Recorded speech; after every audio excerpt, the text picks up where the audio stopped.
All right. Morning.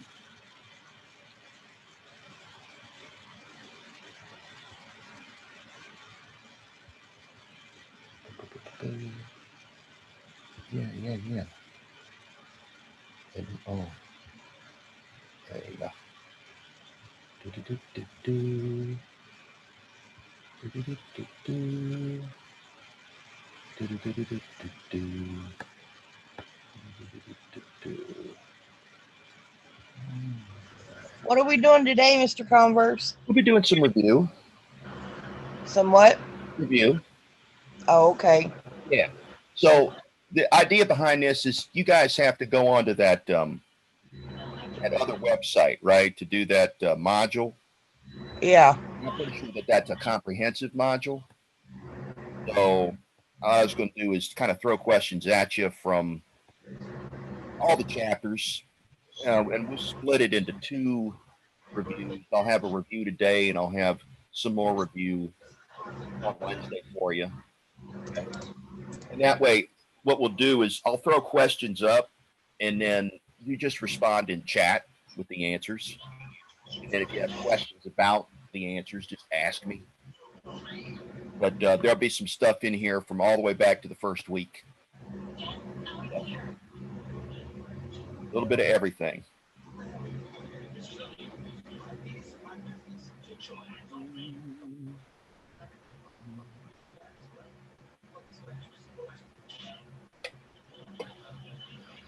Okay, so Mr. Converse, Yes, those modules are not open yet. I know. They should be opened today. Jackie Okay, meeting. but if that's due by today, then No. It's not going to be due by today. It's going to be bumped. It's going to be bumped to when it's available. okay. So don't we have to do that before we do our final exam? I don't think the order matters. Okay. Yeah, I don't think the order of it matters. You could do that in the final, or you could do the final in that. I don't think it makes any difference because the final is not comprehensive. It's from chapter 15 on, but the module is comprehensive. That other thing that you have to do. Okay, so let me ask you a question. Yeah. I still have both of my finals to do, and I just got my my survey for in order for me to take my my clinicals finals. Yeah. Do we have to be in the class today? No, you don't have to be in the class today. This is for your benefit. Okay, because I really need to get those done. Yeah. Mr. Converse? Yes. Hi, if I already took my final for your class, am I good to go? Yeah, if you don't, I mean, the only reason we're doing this is for the purposes of attendance and then to give you guys an opportunity for a review if you want it. Okay, so if we did all of chapter 6 last week in the final, are we caught up in class? You should be. Have you taken that other module that from that other website? Yeah, she was able to because it was already open for her. Okay, but then yeah, you don't have to stay if you don't. Wait, want are you talking about NHA? Yeah. Ms. Johnson said that, so I actually was unable to take the NHA. For some reason it wasn't letting us open it. Mm-hmm. So Ms. Johnson said that you and her were gonna fix it today, I guess. Right. She was going to work on getting that open. And that's okay. Why I say if you want to stick around, this is going to include questions that could be on that. On that. Okay. Awesome. Yeah. Thank you. Mm-hmm.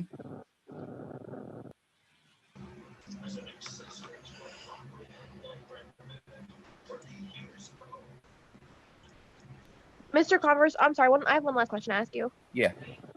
Are you still doing grading for this class? Yeah. Yes. Okay. Yeah. I just had a few things. Yeah. I should have everything in by Wednesday, with the exception of anybody who hasn't taken the final yet.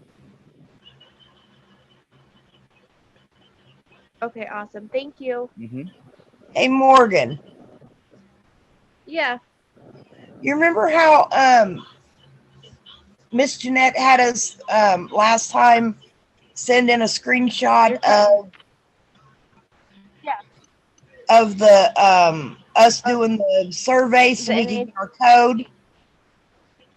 Yeah. Does she have that up in the modules this time? Because I can't Um. find it. She'll probably go over that with us tomorrow. Okay, but the finals due today. Her finals today. Um, that's well, it's not up, but everything's due today. I thought we were gonna go over that. Like we're gonna have a review in her class for the final. I thought that was tomorrow. Oh, I don't know. I I'm don't think she's gonna do that. Yeah, because there's no final up there. I didn't see, so I don't think she's gone over it yet. Yeah, before that we have to do surveys. Okay, I was just making sure because I thought, because I got on it on my phone and I thought I'd seen a spot for it, but I'm on my laptop now and it's not there. See, I'm on my phone today, so I can't see it once I'm off the Zoom. So, is the final due today? It's not on the modules on my laptop, but I thought I seen it on my phone. I don't think the final exam is today. Yeah, I don't think so either. I think she said that she wants to review with us next class and then us take our final. Yeah, and before that you have to do surveys. So Yeah. the surveys just like got in today. So Okay. without survey you cannot do finals for Miss Jeanette. Okay. Okay, thank you. Thank you, Sook. No problem. Mr. Converse. Yes. So for the NHA6, that's what we're supposed to do, right? Let me look real quick. Because I believe I already did that, but is there a way that you can go and look? Yeah, Hold on. and it's A6. Like I couldn't open it. I think we took ours Sook already, but I don't know for sure. Let's look.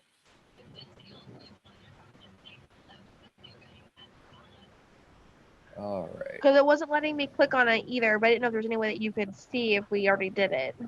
Hold on.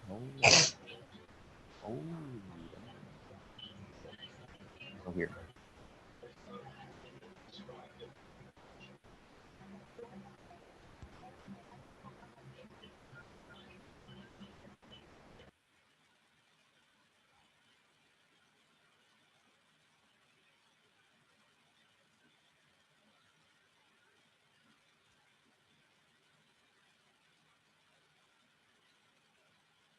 All right. MHA6.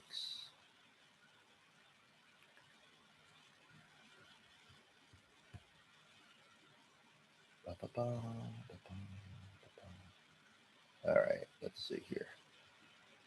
Discussion.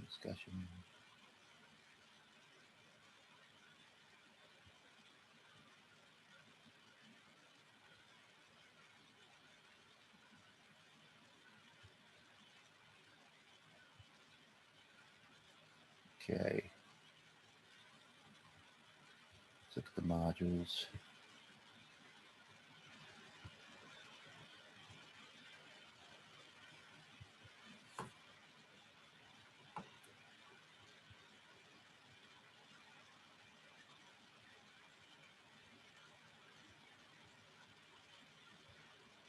Okay.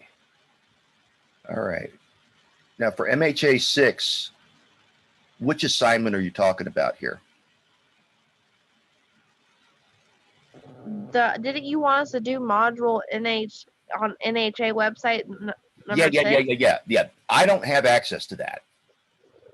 So I think we may have already done it in a because usually if you've already taken the NHA, it won't let you click on it, and usually if you haven't, it's in bold and it'll take you right to where you need to go, and it's not letting me do that. So I don't know if I took it already. That's because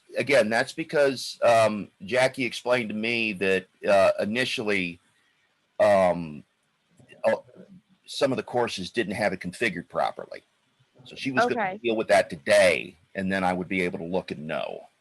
Okay, so is that if we are to do that, is that due today, Mr. Converse? That, let's see here.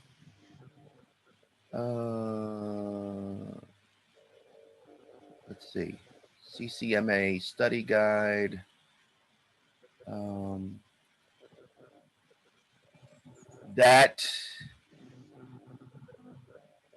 That's listed here as today, but let me check with her to see if it's going to be bumped to Wednesday. Okay. Okay. All right. Thank you. Mm-hmm. And how do you want us to submit that to you? Just email it to you? Yeah, email me a screenshot. Okay. Mm-hmm. All right. We got 14 people here. That's good. Okay. So the way this is going to work is that I'm going to pump a question up here, and then you will respond in chat with the answer. I'll give you guys like 15 seconds or so to respond. And then I'll look over what you shoot me. And then we'll talk about if there's any confusion about the question. Okay. So let's begin. Put that up here. All right. Let's do new share. Get that. Share that. There we go. All right. So we begin with question number 1. Whoops. Wait. Back up. All right. Okay, that one was kind of given away, but what muscle is shown here? All right. And respond in chat.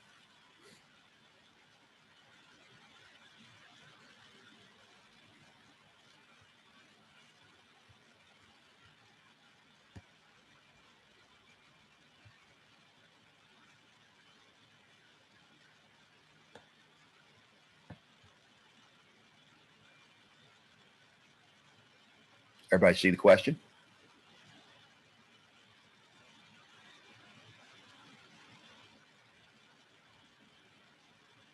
Because I'm not getting anything in chat from you guys. Just put the letter.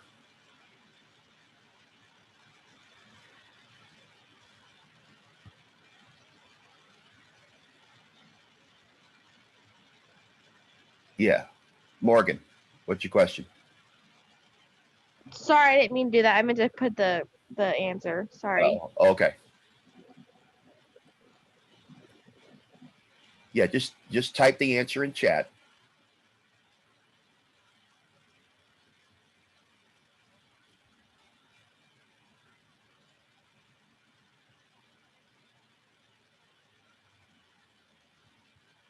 There we go. Okay. All right.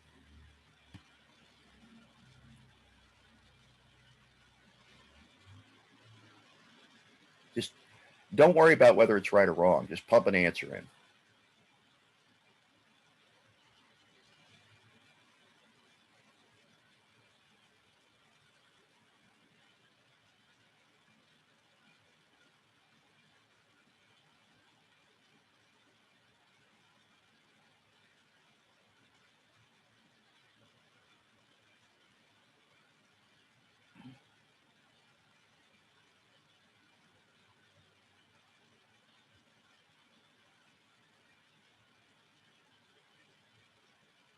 Okay.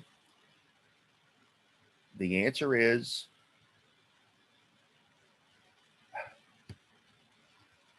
D. Hold on. Keeps jumping around. Hold on.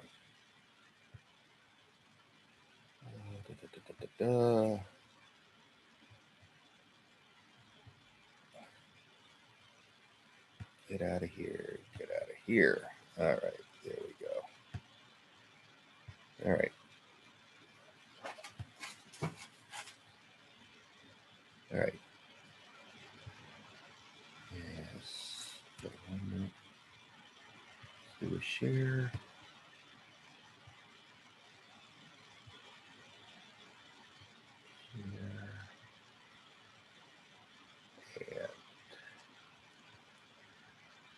here.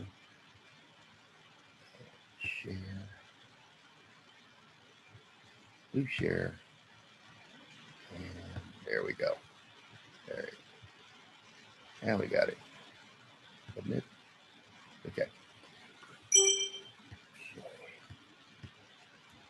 So the answer is D. Okay. Remember that muscles are named according to their location, action, direction, their shape, their relative size, their attachments. Okay. So with rectus abdominis, the word rectus means straight, which means that the fibers run parallel to the long axis of the body. Okay. And abdominis refers to the abdominal region.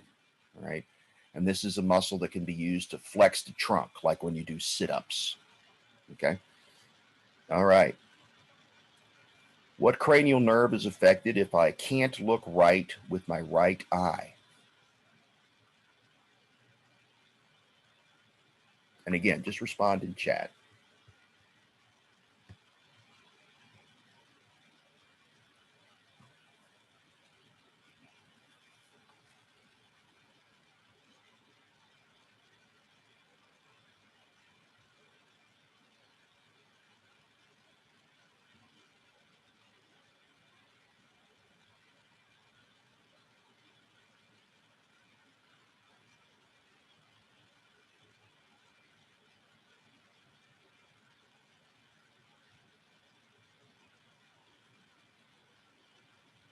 Okay, keep coming.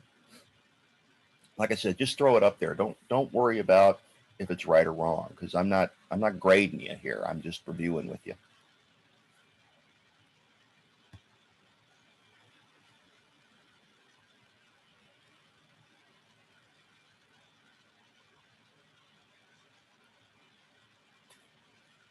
Okay, so I'm seeing a lot of C's and D's. Okay, you have to remember that there's a way to keep in your head the cranial nerve names. All right, there's a mnemonic that I use. There's others out there, but it goes on old Olympus towering tops, a Finn and German viewed some hops. Okay, so this is olfactory, this is optic, this is oculomotor, this is trochlear. Okay, this is trigeminal, this is abducens. Okay, this is facial. This is auditory, but the new name is vestibulocochlear. This is glossopharyngeal. This is vagus. This is spinal accessory. And this is hypoglossal. Okay. And so each of them do different things. Your olfactory is for smell. Your optic is for vision. Oculomotor is to move the eyeball, but in very specific ways. Okay. Trochlear is to move a muscle that moves the eyeball called the superior oblique. Okay. And that attaches to the top of the eye through a little pulley called a trochlea. This is trigeminal. This talks to the muscles of chewing, but it also is sensory from the face. This is abducens. This lets the right eye look right and the left eye look left. So that right there is your answer. Okay. Okay. This is facial. This is going to bring in taste from the tongue, but also innervate the muscles of the face so that you can make facial expressions. This is vestibulocochlear. This is for hearing and balance. Okay. Okay. And this is glossopharyngeal. Okay. This is the muscles of swallowing. All right. And also taste from the back of the tongue. Okay. This is vagus. This is a very long cranial nerve. It's the longest one. And it is the major parasympathetic lead to the organs in your chest and in your abdominal pelvic cavity, but it also brings in taste from the back of the throat. Okay. And this is spinal accessory, and this talks to the sternocleidomastoid and the trapezius. So these muscles can be used to turn the head. And then the last one here is hypoglossal, and that's motor to the tongue. Okay. So the names have built into them clues about what they talk to. Okay. And there's also a way to remember which of the nerves are strictly sensory, strictly motor, or mixed. Okay. A strictly sensory nerve is one that only brings information into the central nervous system. A strictly motor nerve is only one that pumps out a motor command, and a mixed nerve can do both. Okay. And the mnemonic for that is some say, let me write it here. Go to the pen. Okay. It's some say money matters, but my brother says big brains matter more. Okay. M for motor, B for both, S for sensory. Okay. So those are called mnemonics, and those are ways to help you remember things that otherwise would be a little bit too complicated. And a mnemonic can be a rhyme, it can be a picture, it can be a phrase, it can be a movement that you make. Okay. And it doesn't have to make sense, it just has to stick in your head. So when we run into a question that involves a mnemonic, I'll let you guys know. Okay. All right. Let's try this one. The accessory organs of the male reproductive system include all of the following except, okay? So pick the one that is not an accessory organ of the male reproductive system. And again, don't worry if it's right or wrong. Just throw an answer up there.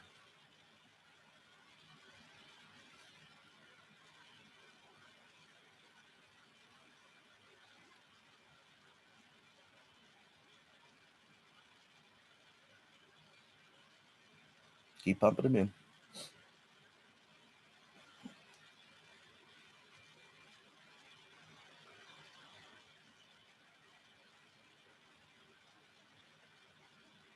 Everybody in?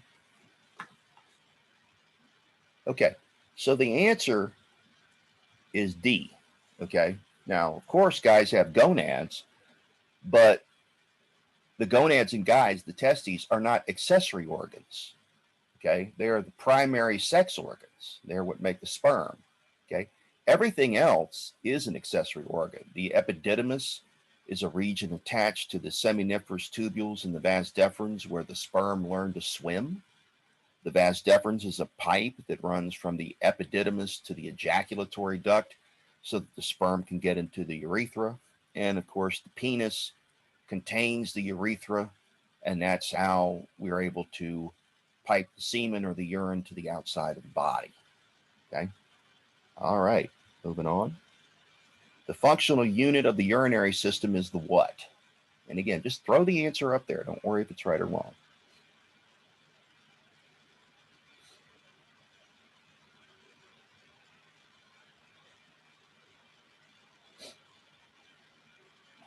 Just pump it in.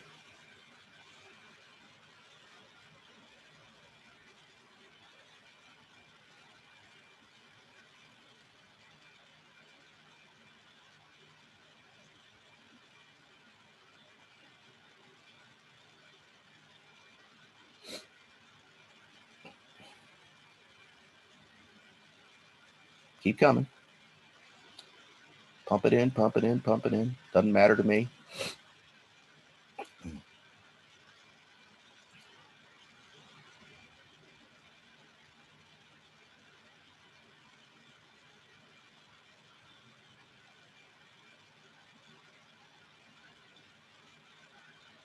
Keep coming. Boom, boom, boom. Just throw it at me.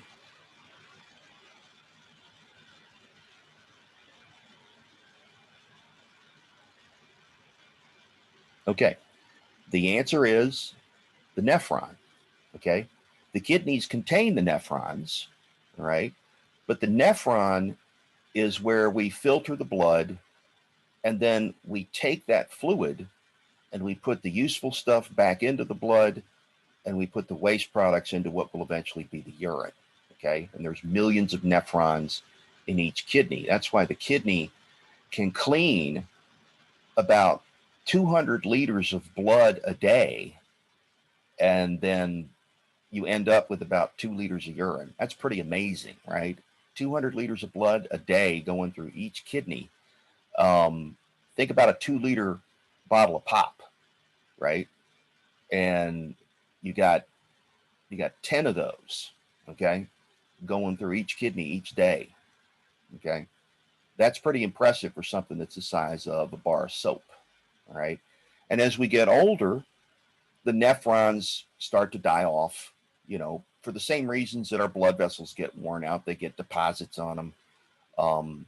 Sometimes the cells just die, okay? And then the kidney starts to lose its ability to do its job, right? And so what happens there is that all the things that the kidney does for us start to break down, like maintenance of our blood pressure and cleaning our blood and maintaining our electrolyte balance. All of that starts to go away, okay? And that's to be expected. As we get older, cells and tissues die, right? All right. What is under the conus medullaris of the spinal cord? And again, just pump the answer in, even if you don't know. Doesn't matter.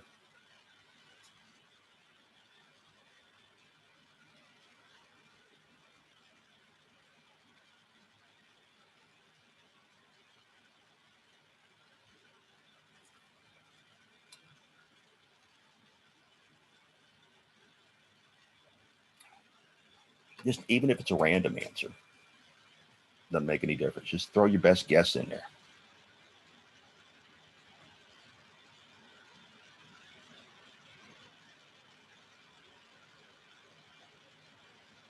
Keep coming. Let's have everybody play. There's 17 people here.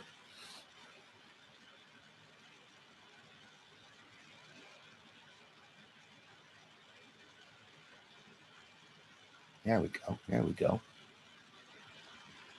Cool. Keep it coming. Keep coming.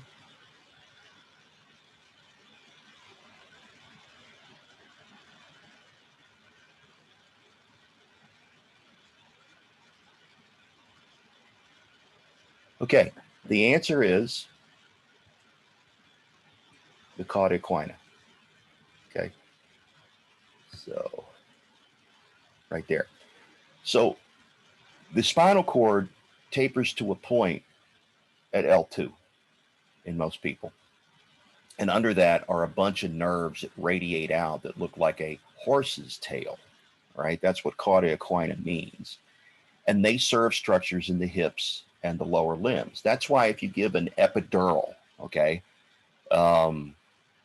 anybody here ever have an epidural? Okay, any mothers here? If you've had children, you've probably had an epidural. Okay, I've had an epidural, but not because I've had kids. It was for a different reason. But anyway, they inject anesthetic below L2. All right, and what that does is that sinks in and that bathes the nerves of the cauda equina, and it numbs you from your waist down. Okay. And that way the pain of childbirth is relieved somewhat. Okay. I had to have it done because I was having a pilonidal cyst removed, which is basically an ingrown hair at the base of the coccyx. And so they had to cut me open down there and remove that. Okay. And it was about a 1-foot-long incision. And I had to get an epidural, and they kept me awake, semi-awake, while they were doing it. And then I was in recovery for quite some time before I got feeling back in from my waist down. And that concerned me a little bit. Okay. But the reason they do that is so that they don't run the risk of damaging the spinal cord, right? If you go above L2, then you're putting a needle in there. You run the risk of touching the spinal cord. You don't want to do that because remember that in the central nervous system, the nerve cells don't regrow. Okay, so you don't want to run the risk of hurting them. Okay. All right. All right, this is a sort of a fill in the blank question, and we will use a laser pointer here. All right. Which lobe of the brain is the red spot on?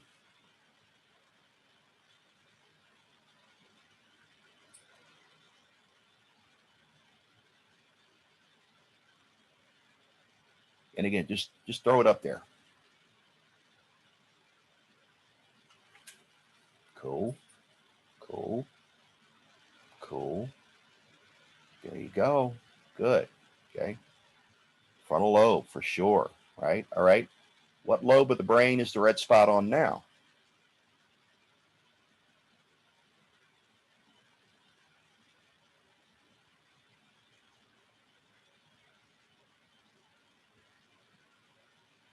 Cool. Keep coming. Throw it up there. Let everybody should play. It's a fun game. It makes your brain have more information in it. Okay. And the answer is parietal lobe. Okay. Good. All right. How about this one at the back? Where the red spot is now.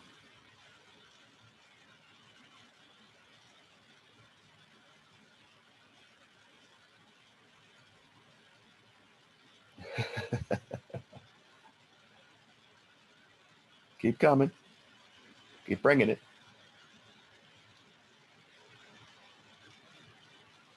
Cool, cool, good, good. Everybody play. Throw it in there. Keep it coming. Cool, cool, good. Okay, the answer is occipital lobe. Good. And finally, what's this one down here?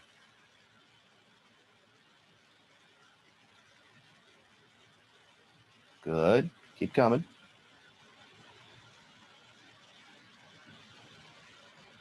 Good. Keep coming. Keep coming. Bring it, bring it, bring it, bring it. Good. Good. Okay, that's temporal lobe for sure. Okay. All right, let me ask a follow-up question. All right. Which one of these lobes processes visual information?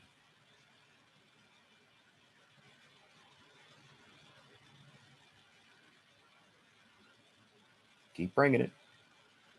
Visual information. Okay, come on, everybody else. Keep playing.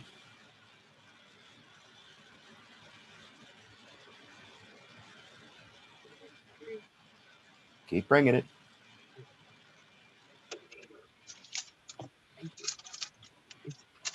Okay. And the answer is occipital lobe, all right? So visual information goes from the retina to the optic nerve, to the optic chiasm, to the optic tracts. Then it goes back to an area of the brain called the diencephalon, okay? And then from there, it goes back to the occipital lobe and it sends the information to the very tip of the occipital lobe, and that's called the visual cortex, okay? And then we tie meaning to that from the visual association area, which is right in front of the visual cortex. And then we send that information along with other information to the frontal lobe where we decide what we want to do about that. Okay. That's a visual pathway. All right. What part of the nervous system integrates and interprets information from the peripheral nervous system sensory neurons? And again, just throw the letter up there. Don't worry if it's right or wrong.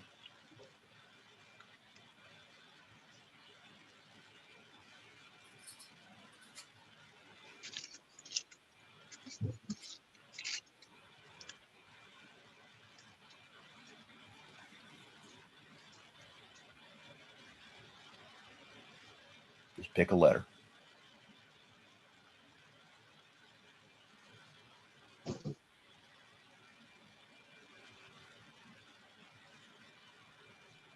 Keep coming. Keep coming.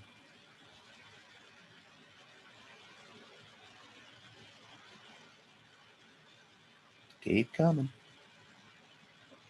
Everybody plays.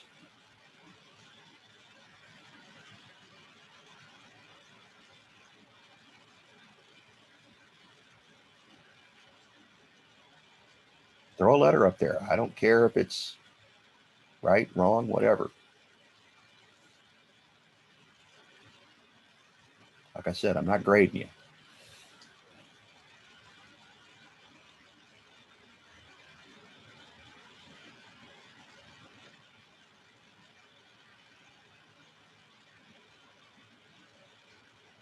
Keep it coming.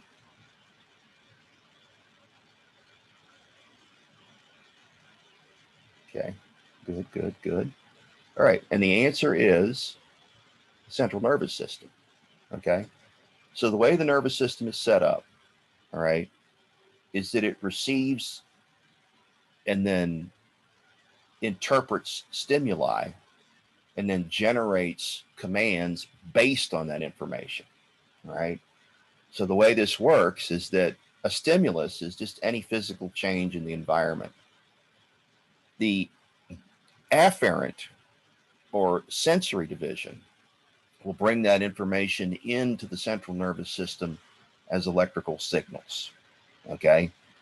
That'll hit the spinal cord or the brain stem, and then that'll head up to an area of the brain called the diencephalon. And then from there, it'll go to the cerebral cortex.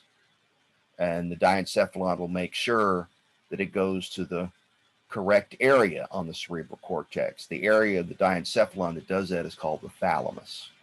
It's like the brain's router. That information will then get meaning attached to it. That comes from the association areas in the brain. That's where memory is. And then all of that information is going to get piped over to the frontal lobe of the brain, where we will generate a command. That command will go down past the brainstem, down the spinal cord, and then out via the efferent division, the motor division, to the effectors, which could be, in the case of commands from the cerebral cortex, always going to be skeletal muscle. Okay. Some stimuli don't make it all the way up to the cerebral cortex, but instead are dealt with by the autonomic nervous system, which means that they basically stop at the hypothalamus of the brain. And the hypothalamus of the brain, using the brain stem, sends information out to our internal organs and our cardiac and our smooth muscle. Okay. But the pathway is pretty similar. Okay. Although it's a little slower with autonomic output. All right. So the autonomic nervous system is one that operates without us having to think about it. Thank goodness. Okay. Because if you had to consciously control all of your internal functions, that's all you do all day. So that little area of the brain, the hypothalamus and the brainstem, take care of that for you so you don't have to worry about it. And that's one of the reasons why if your brainstem is damaged or goes down, you will die immediately. Whereas you can theoretically live without your cerebral cortex. Okay. And there are cases on record of children born without a cerebral cortex. They get a cyst at the end of their brainstem and they just develop basically a diencephalon, and they have a cranium that's filled with cerebrospinal fluid. And you would think that would be a stillbirth, but you would be wrong, because in some cases they live even through childhood and they can't do very much, but they have the necessary wiring to exist. Okay. And if you look at the central nervous system of other animals, all right, it looks a lot like a human brain stem.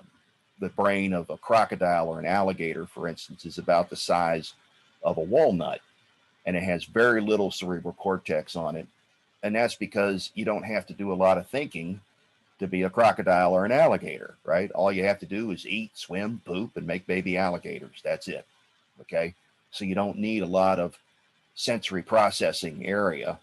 And it turns out that the part of the brain that you normally think of as brain was the last thing to show up in evolution. And it's also the last thing to develop during the formation of the nervous system while you're developing inside your mother's womb.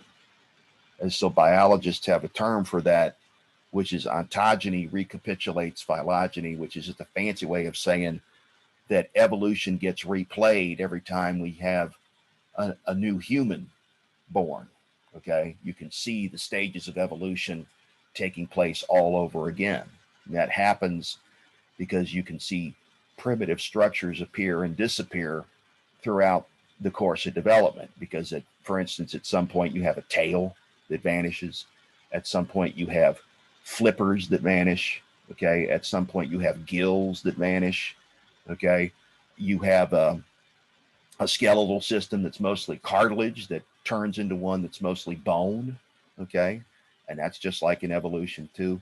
And your heart goes from a one chambered to a two chambered to a 2.5 chambered to a 4 chambered heart, which is the same way that the heart developed over evolution.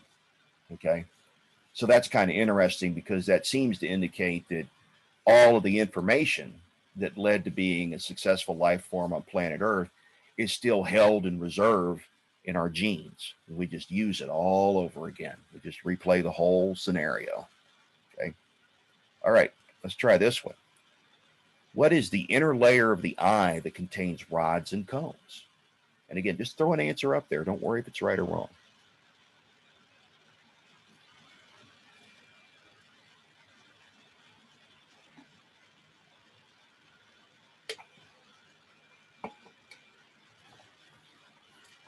Everybody play.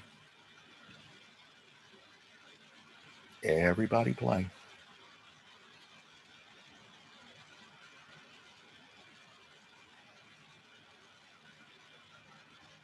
Okay, and the answer is the retina.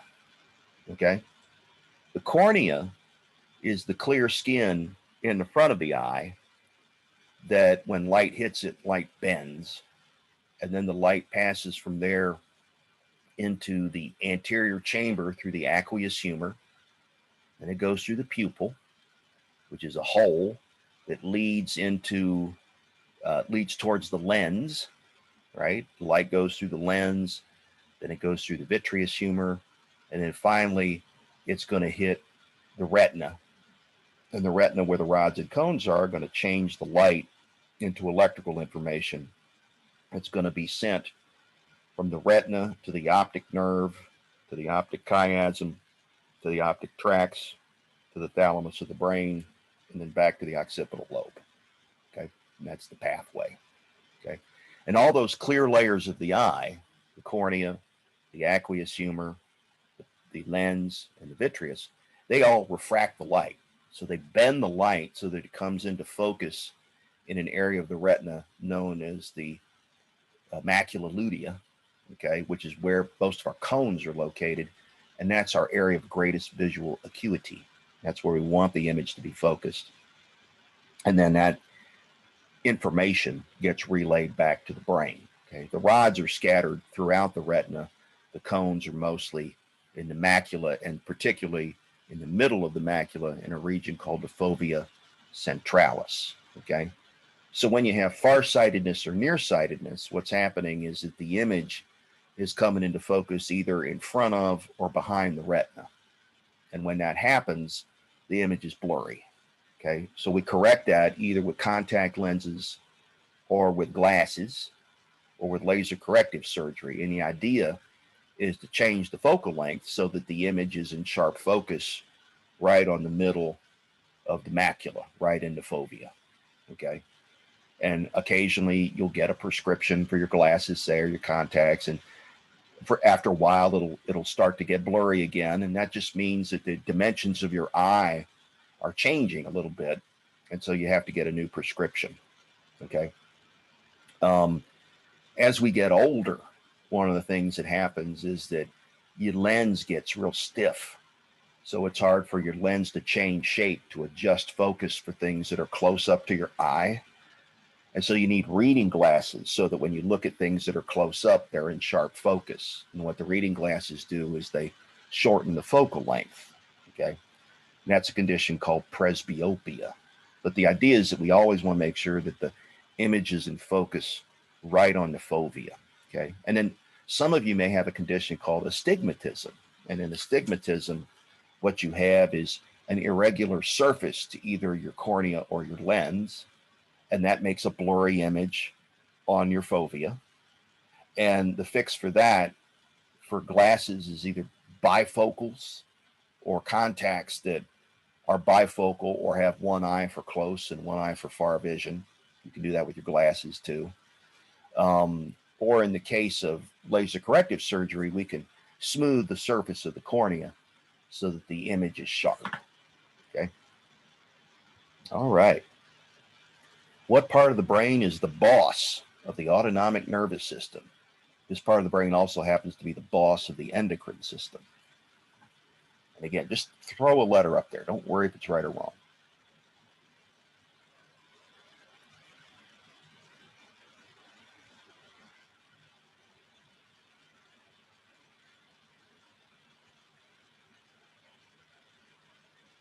Just bring it.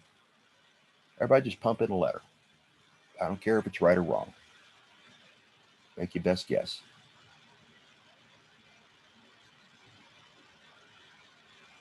Bring it, bring it, bring it.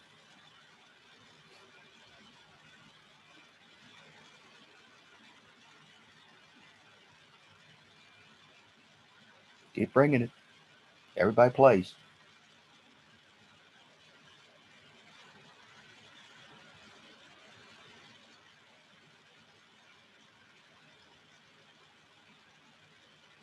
Okay.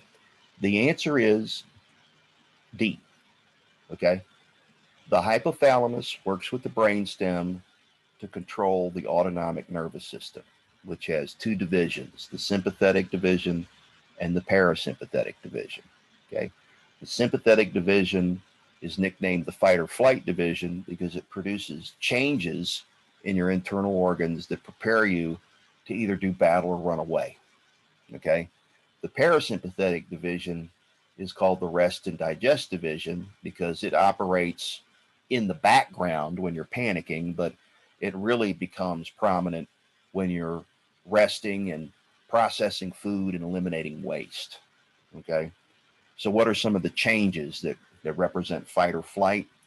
They include increased heart rate, increased respiratory rate, increased sweat production, higher blood pressure, higher blood sugar, bronchodilation, dilation of the pupils, okay, and routing of the blood to the heart and the lungs and the skeletal muscle, and less blood being routed to your digestive, urinary, and reproductive systems, okay? And then if you take the parasympathetic division, it would be the opposite of that, okay? And all of this happens without us having to do anything. Now, the hypothalamus is also the boss of the endocrine system because he controls the pituitary gland. And the pituitary gland controls a lot of other endocrine organs. Okay. So the hypothalamus is a pretty important region of the brain. All right. And it operates by receiving nerve signals. Okay. That tell it what to do and when to do it in the case of the posterior pituitary and hypothalamus, or in the case of the anterior pituitary and hypothalamus, it gets signals in the blood, okay, and monitors the blood chemistry and then sends its hormones to the anterior pituitary so that the anterior pituitary can control other endocrine organs. So, a pretty important little area of the brain.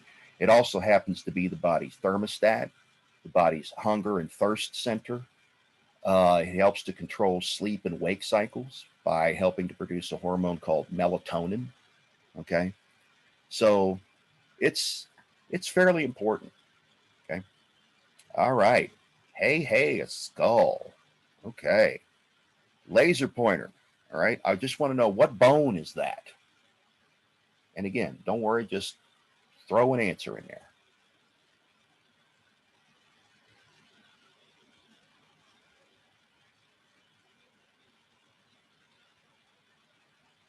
If you don't know, just type a question mark.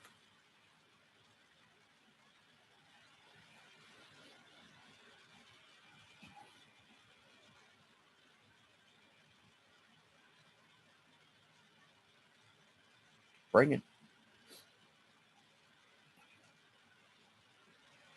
What bone is that on the side of your head?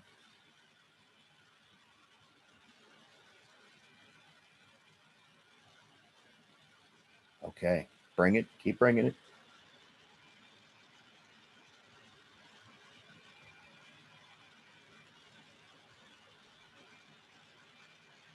Don't worry if it's right or wrong.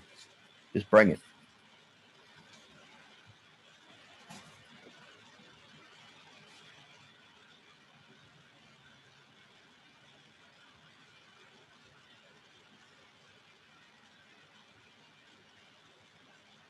Keep bringing it. Only got 2 responses so far. Everybody plays.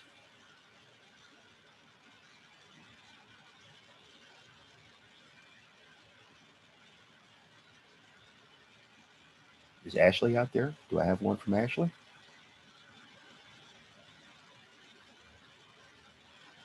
Sarah? Keep bringing it.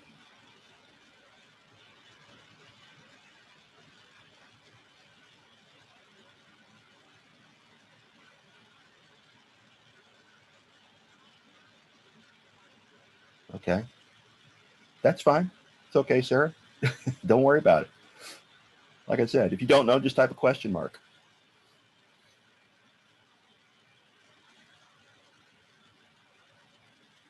Okay. Pretty good. That's temporal bone. All right. Mr. Converse, Yes. at 10 I have to leave for an appointment. Is that okay? Yeah, it's fine. This Alright, is thank you. taped. This is taped. So if you want to review it, you can. I'll send you guys the link today. All right, thank you so much. You're welcome. Okay. How about this bone here? What's this guy? Like I said, just type in a question mark if you don't know.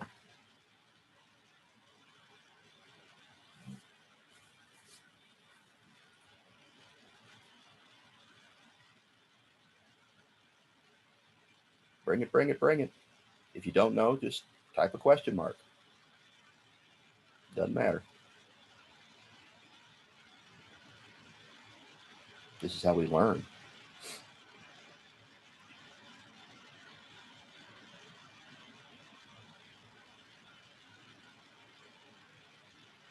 Okay.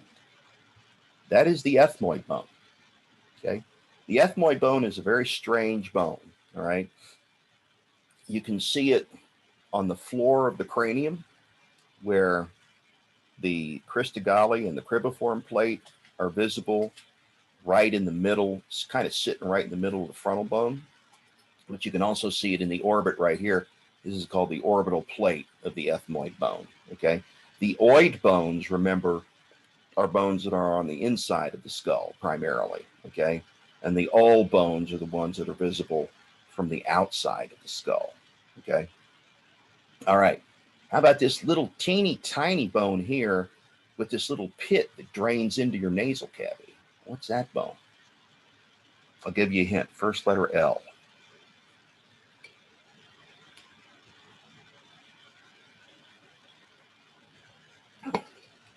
Everybody plays. Play, play, play. Keep bringing it.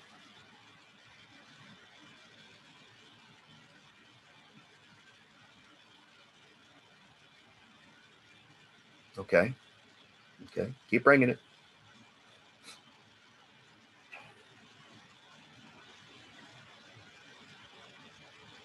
Come on. Bring it, bring it, bring it.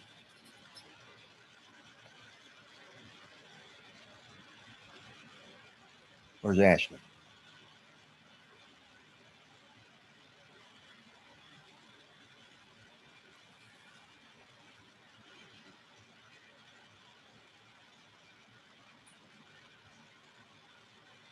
Okay. Okay. Pretty good. Yes, that is the lacrimal bone. Lacrimal bone. Okay. Little teeny tiny bone. Your tears go across the front of your eyes because your lacrimal glands are on the lateral part of your eye, and then the tears wash across the surface of your eye, and they drain down in through this little pit here. Okay, the lacrimal fossa, the lacrimal duct, lead into the nasal cavity. That's why when you cry, your nose runs. All right. All right. How about this bone here that makes up your cheek? First letter Z.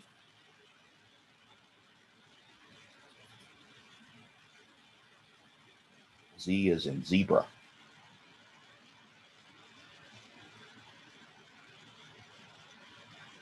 Ah, there we go. There we go. Keep bringing it. Ashley, play too. Keep playing.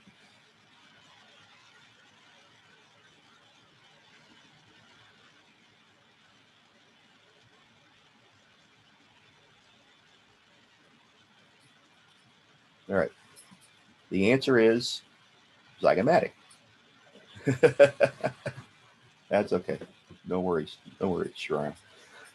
Zygomatic bone makes up your cheek. Okay. And then finally, this last bone here, your upper jaw. First letter M. There we go. Good, good, good. Okay. And that's the maxilla. Okay. All right. Next question. What sort of tissue is this? Well, it tells you right there. Shoot. It's smooth muscle. All right. Okay, I'll ask a different question then. Is this tissue striated or non-striated?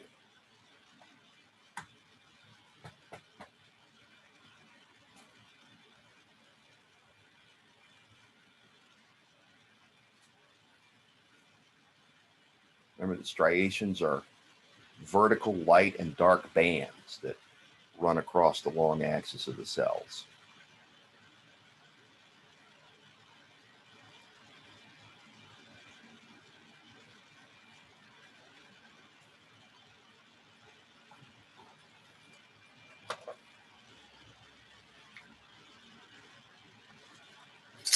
Okay. And the answer is non-striated. Okay.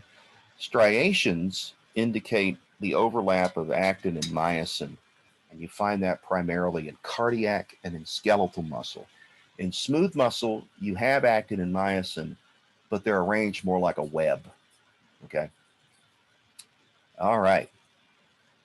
Alveoli are coated by a thin film of what, which prevents them from collapsing? And again, just throw a letter up there.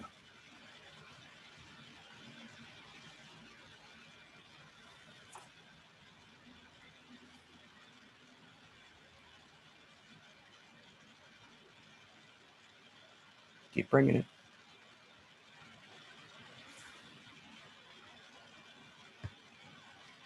Keep bringing it. Make a wild guess if you don't know.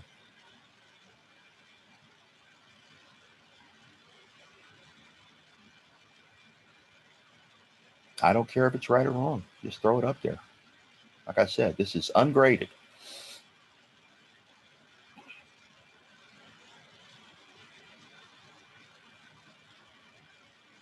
Oriana, Ashley. Out there. There we go. There we go. All right. Cool. It's surfactant. Okay. Surfactant. So what is surfactant? It's sort of a soapy secretion that's made by type 2 alveolar cells, and the idea is to overcome the surface tension from the moisture inside the lungs, which would cause them to collapse. All right. Sometimes if you have premature infants, they don't have enough surfactant in their lungs because those cells aren't quite developed yet.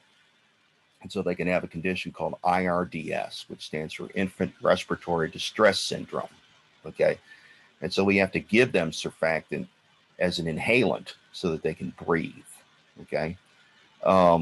In people that have cystic fibrosis, the surfactant is produced with too much salt in it, and that makes it thick, and that also causes it to get colonized by bacteria to get into the lungs which die and then release their contents, and that can damage the lungs. And so we have to break up that thick coating with inhalers that contain things like DNase, which breaks up the DNA, which the bacteria release.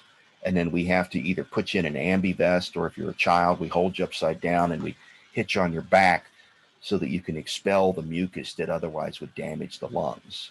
Okay. If we didn't have the surfactant, the lungs would tend to decrease in volume more easily, and we wouldn't be able to fill them up as effectively, right? I mean, and they'd be hard to reinflate. Okay. All right. What cranial nerve am I testing with the gag reflex? And y'all know the gag reflex, right? You touch the back of the throat and you gag. Okay. So what cranial nerves do you think deal with the throat?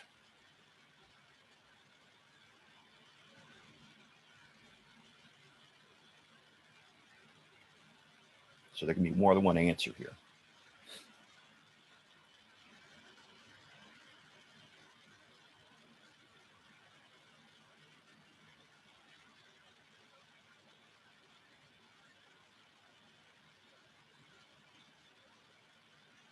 Like I said, just take a wild guess or type in a question mark if you don't know.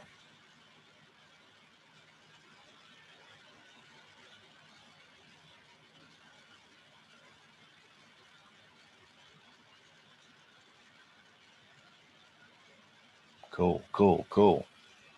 All right. The answer is 9 and 10. Okay. And you might say, well, how is it two of them? Well, one is sensory and one is motor. Okay. So the idea here is this right here is glossopharyngeal. Okay. And this is vagus, right? So glossopharyngeal is muscles in the throat. So muscles of swallowing.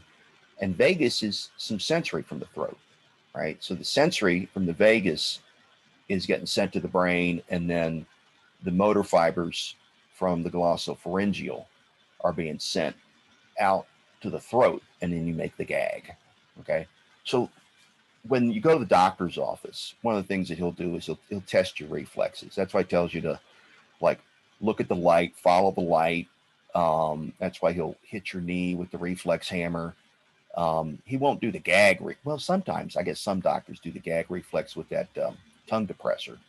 But the idea is to make sure that those nerve pathways are working, which means that they're sending the information to the central nervous system and the motor commands are going out the other way. Okay. And if you have an abnormal reflex, then that means there's damage somewhere along the line. Okay. All right. The upper part of the sternum is called the what? And again, just throw an answer out there. Don't worry if it's right or wrong.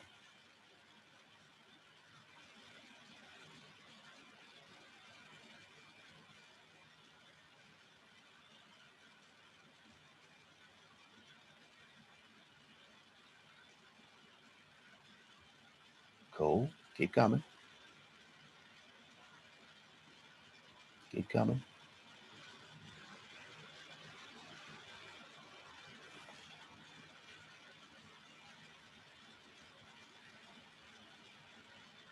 Bring it, bring it, bring it.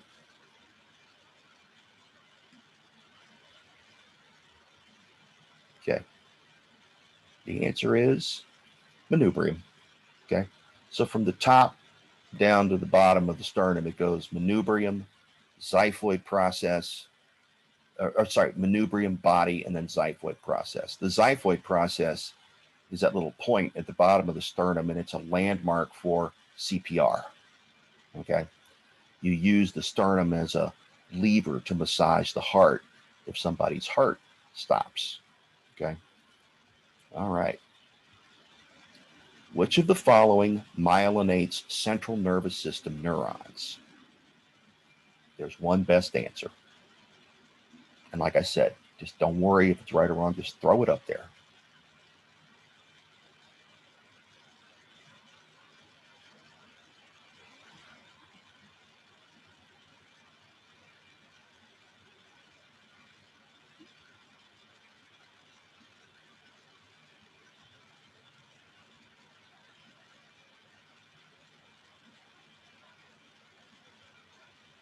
If you don't know, take a wild guess or type in a question mark.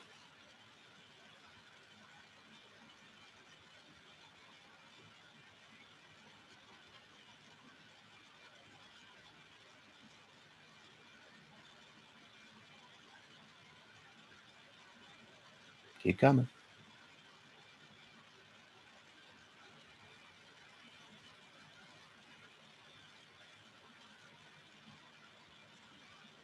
Keep coming. Keep coming. Okay. Oligodendrocytes. Okay. Schwann cells myelinate peripheral nervous system neurons. Okay. Oligodendrocytes are going to do it in the central nervous system. Okay.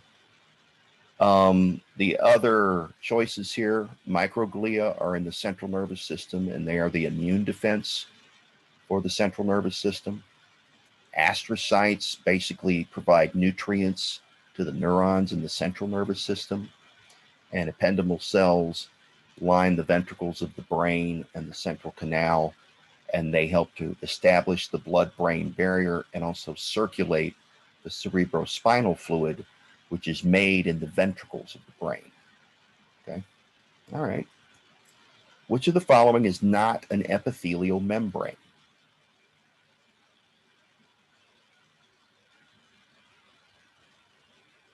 And like I said, just throw an answer up there. Don't worry if it's right or wrong.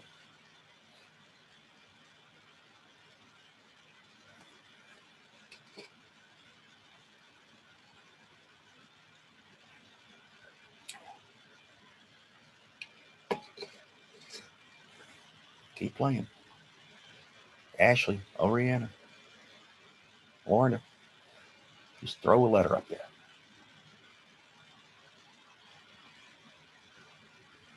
Who else we got? Who are our non-players here?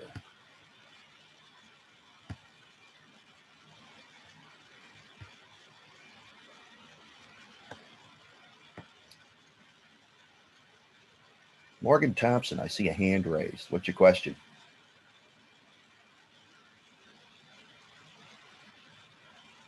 Morgan?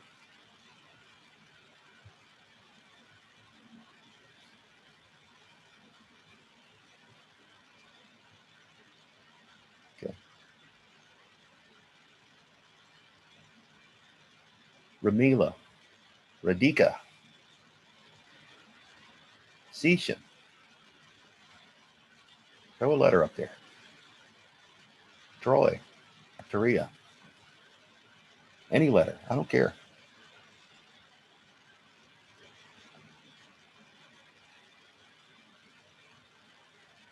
All right. The answer is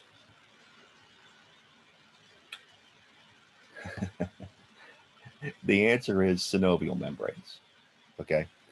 The rest all have an epithelial part to them. Okay. Mucous membranes have epithelia, their inner lining.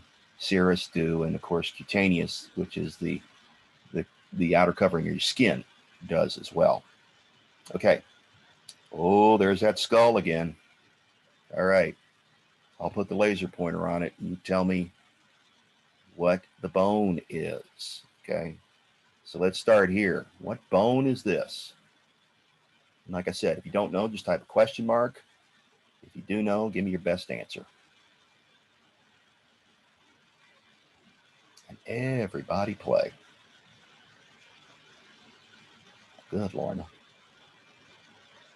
Good. Keep coming. Everybody play. Sisham, Suk, Radhika.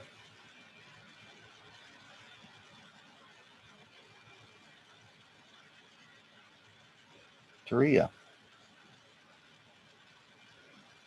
Yeah, I'm Yeah, driving. yeah. That's why I can't answer. There you go. Good, good. All right.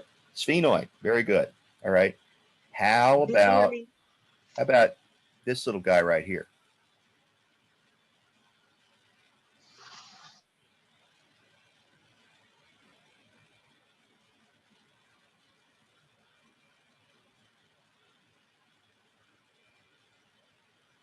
First letter L.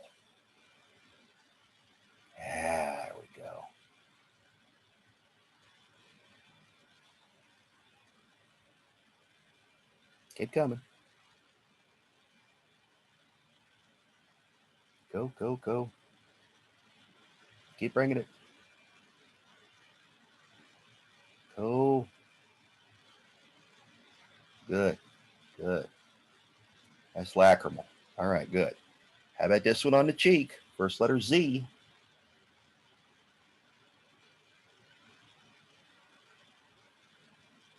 Cool. Keep bringing it. Bring it, bring it, bring it. There we go. Keep bringing it.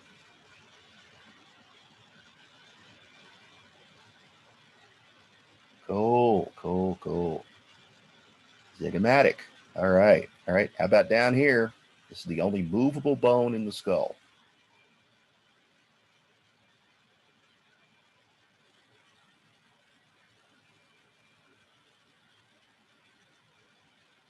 There we go. Come on. Bring it, bring it, bring it. There we go. Cool. Mandible, yes. Okay. And then finally, this big old guy here.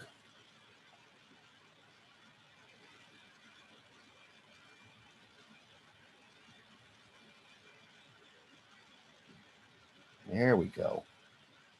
There we go. Cool. Temporal. Very good. All right. All right. What nerve is affected if I cannot properly chew?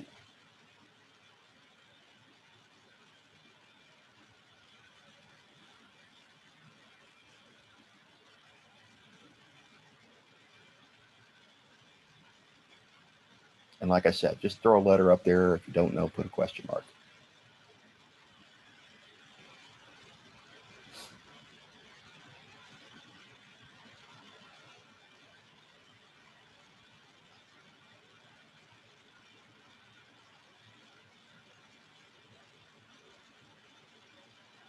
Everybody play.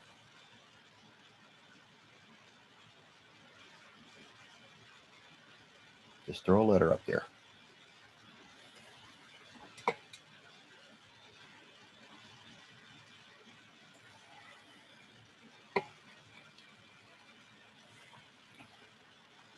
Yeah, like I said, if you don't know, just put a question mark.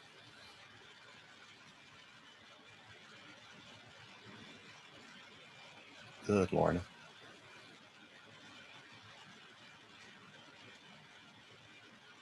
Play, play. Everybody. Sisha. Sarah. Radhika. Suk. That's fine. Bring it, bring it, bring it.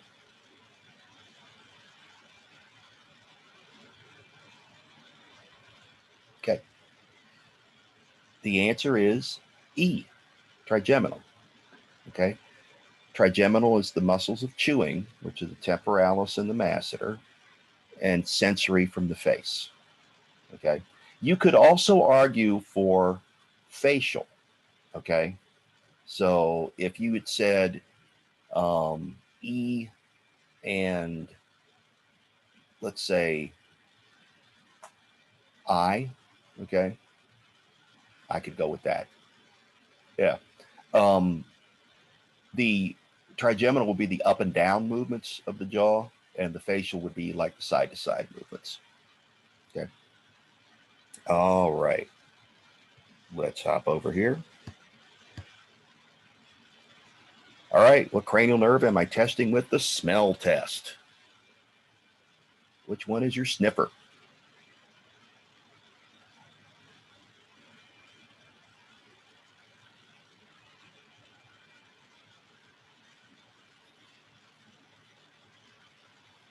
Like I said, just throw a letter up there. That's fine.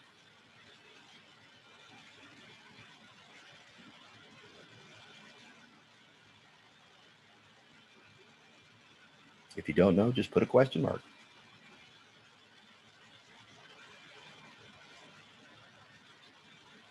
Soup, Taria, Shreya, Sisha.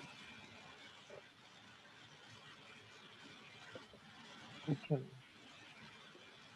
Yeah, if you don't know, just say you don't know. Okay. The answer is Oriana got it. A.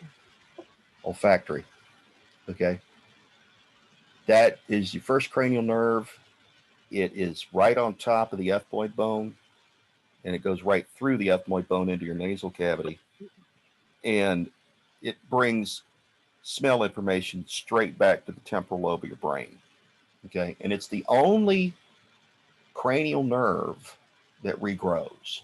It's also the shortest cranial nerve. Okay. So that's kind of unusual. Okay. Because the neurons here regrow, we have used olfactory cells to regrow things like spinal cord neurons successfully.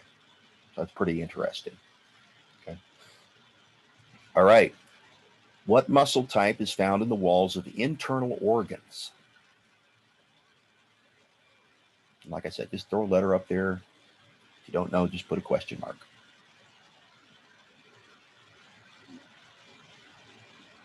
Good. Keep coming. Good. Keep coming. Yes, yes, yes. And the answer is smooth muscle. All right. Okay. This muscle with the blue arrow is pointing to, okay, up there in the guy's neck. What muscle is that? Pick a letter.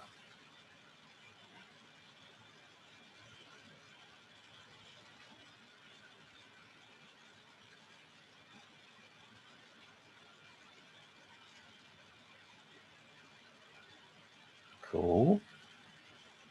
Cool. Keep coming. Everybody plays. Suk, Taria, Sisham, Sarah. Keep bringing it. There we go. Very good, guys. Sternocleidomastoid. Okay. It's named for its attachment points to the sternum, the clavicle, and the mastoid process of the temporal bone. Good. All right. Damage to which of the cranial nerves will interfere with the sense of taste? Like I said, just pick a letter.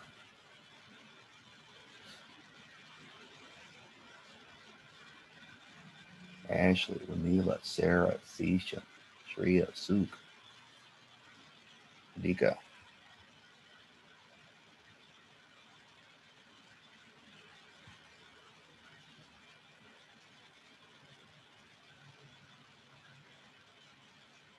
Anissa, Ashley, Oriana.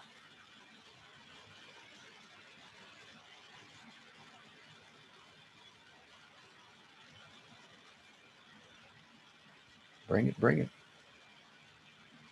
Okay. Lorna, did I get one from you? There we go. All right. The answer is C. Okay. Cranial nerve 9. All right. So if you remember from the mnemonic, okay, that is glossopharyngeal. Okay. The nerves that bring taste back to the brain from the tongue and the throat are 7, 9, and 10. Okay. All right, cool. All right. The muscle that the blue arrow is pointing to, what does it do? Pick the best letter.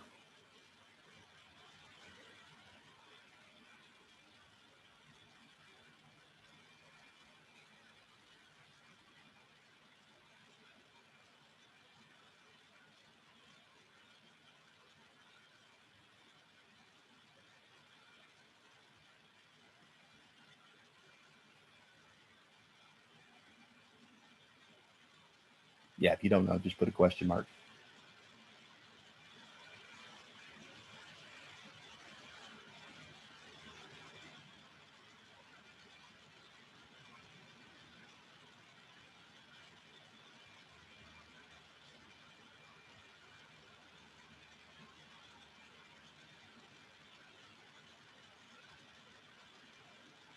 Okay. Okay. the answer is rotate the trunk, but you could also argue for D. Okay, so D or G. This is the external oblique. All right, and the move here, which is called the Valsalvia maneuver, that's where you hold your breath and push with your abs. Okay, all your abdominal muscles actually contribute to that, but they also help in forced exhalation, because when you tense your abdominal muscles, you push up on your diaphragm, and that helps you to blow out. Okay, but this guy also definitely rotates the trunk. All right, next one. Detection of stimuli is the responsibility of the blank, while perception of stimuli is the responsibility of the blank. Like I said, just pick the best answer. If you don't know, put a question mark.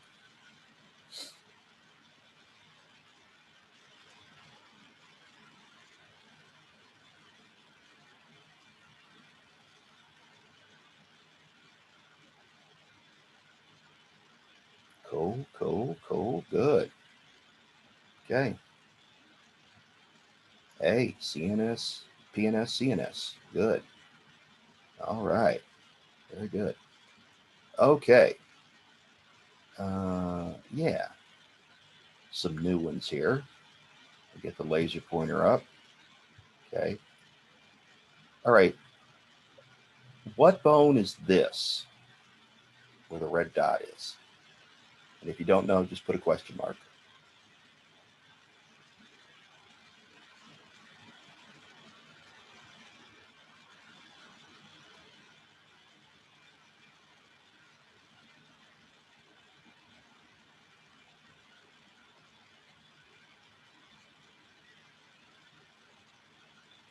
I'll give you a hint. First letter S.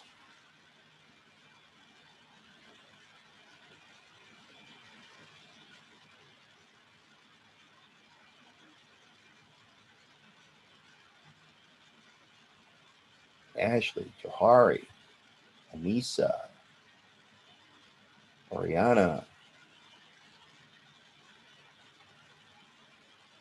Good, Shreya. Keep coming. Cool, cool, cool, cool. All right, very good. That is the sphenoid bone. Okay, ethmoid we've already talked about. All right, all right. How about this little bone here, which makes up the bottom of the basal septum? First letter V. V is in victory.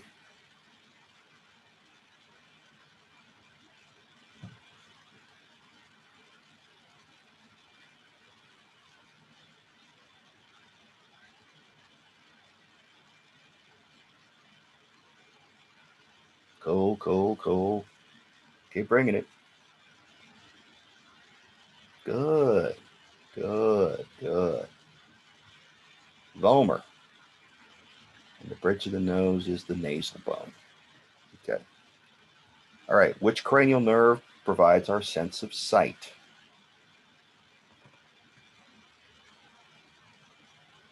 Just throw a letter up there. And if you don't know, put a question mark.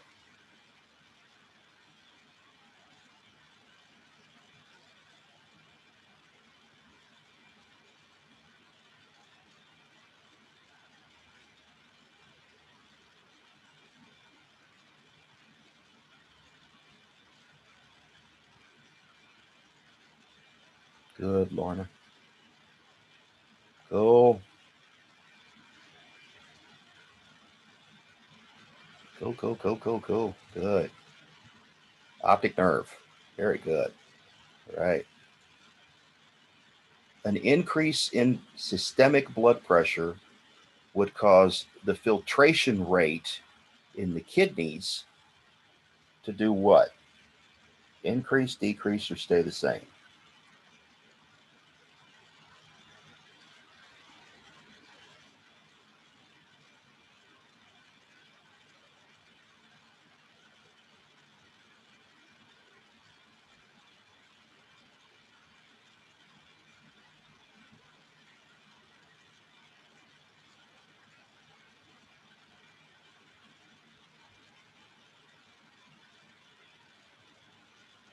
Good, good. Increase. All right. Because the idea here the blood pressure goes up, we have to act to bring the blood pressure down. So how do we do that?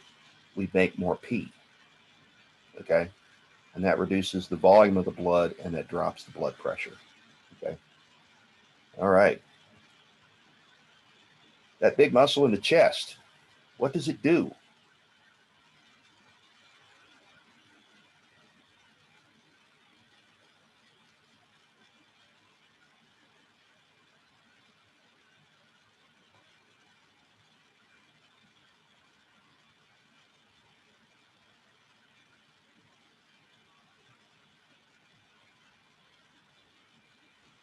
And like I said, if you don't know, just put a question mark.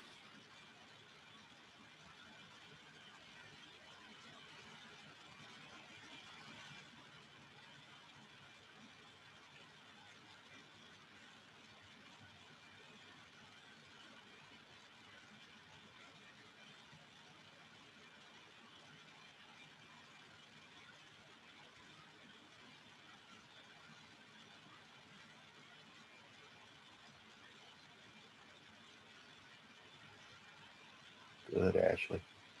Keep coming.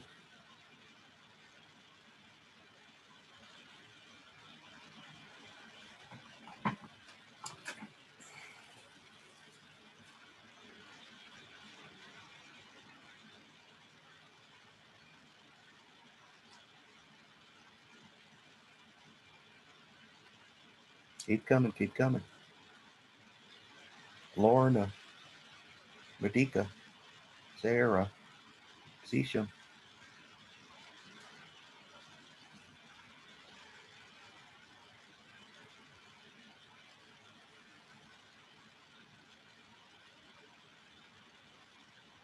Okay. So the answer is H. All right.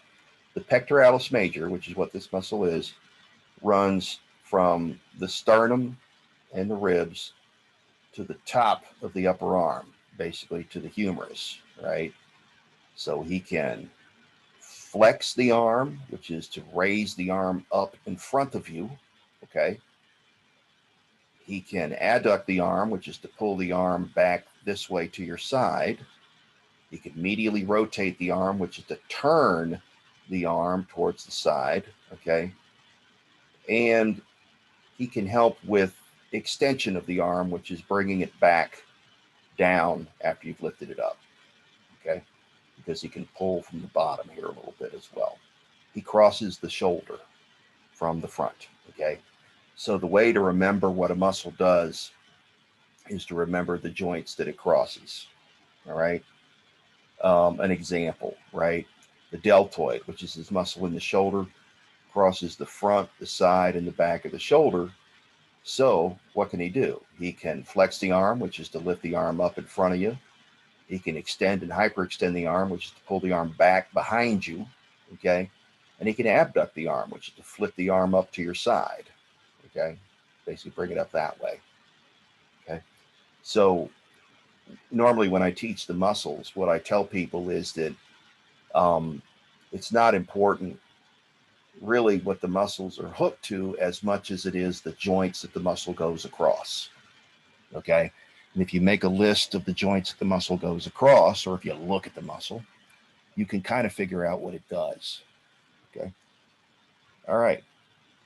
Which lobe is on the back in each cerebral hemisphere? What's our back lobe? And like I said, throw up any letter or a question mark. Cool.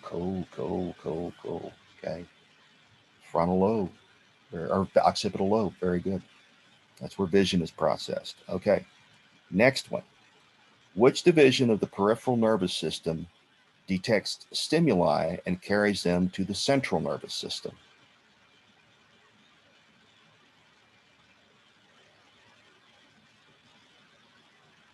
Good, Anissa. Keep bringing it. Everybody plays. Sisha, Manila, Vedika, Oriana, Lorna. There we go. There we go. Keep bringing it. Good. Sensory. Excellent. All right. Well, cranial nerve is the facial nerve.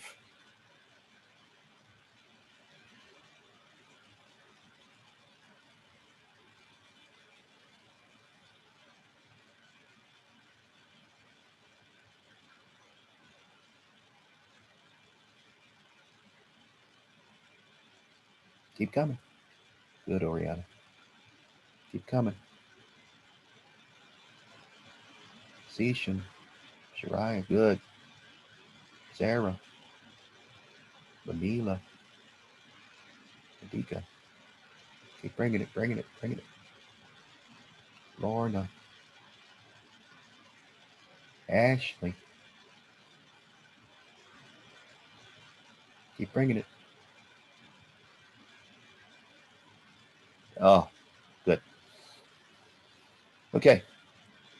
The answer is E, facial nerve. Remember the mnemonic, right? On old Olympus towering tops, a Finn and German viewed some hops, right? The Finn and German, that's facial. Okay. All right. Here we go. Name the tissue shown here. What is this?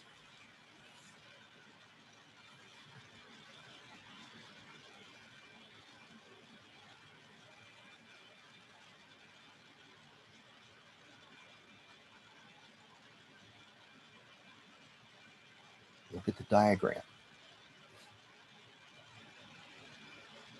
Yeah, if you don't know, put a question mark.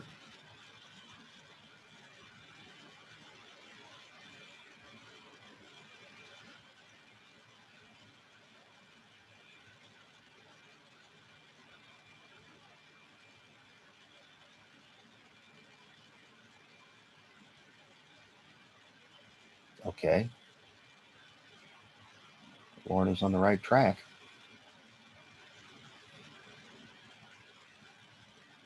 Mm-hmm.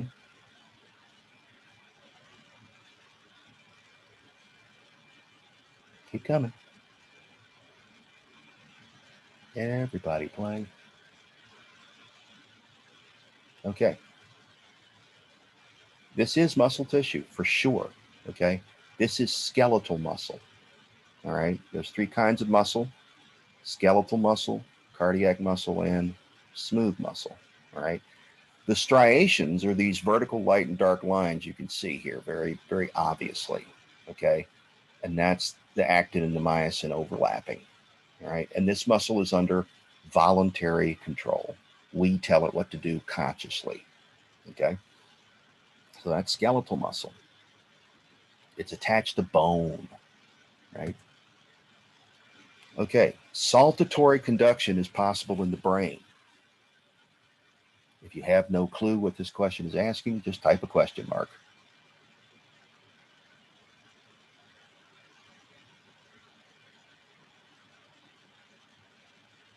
Like I said, I wasn't here for those chapters with you guys, so I don't know exactly what you covered. Okay.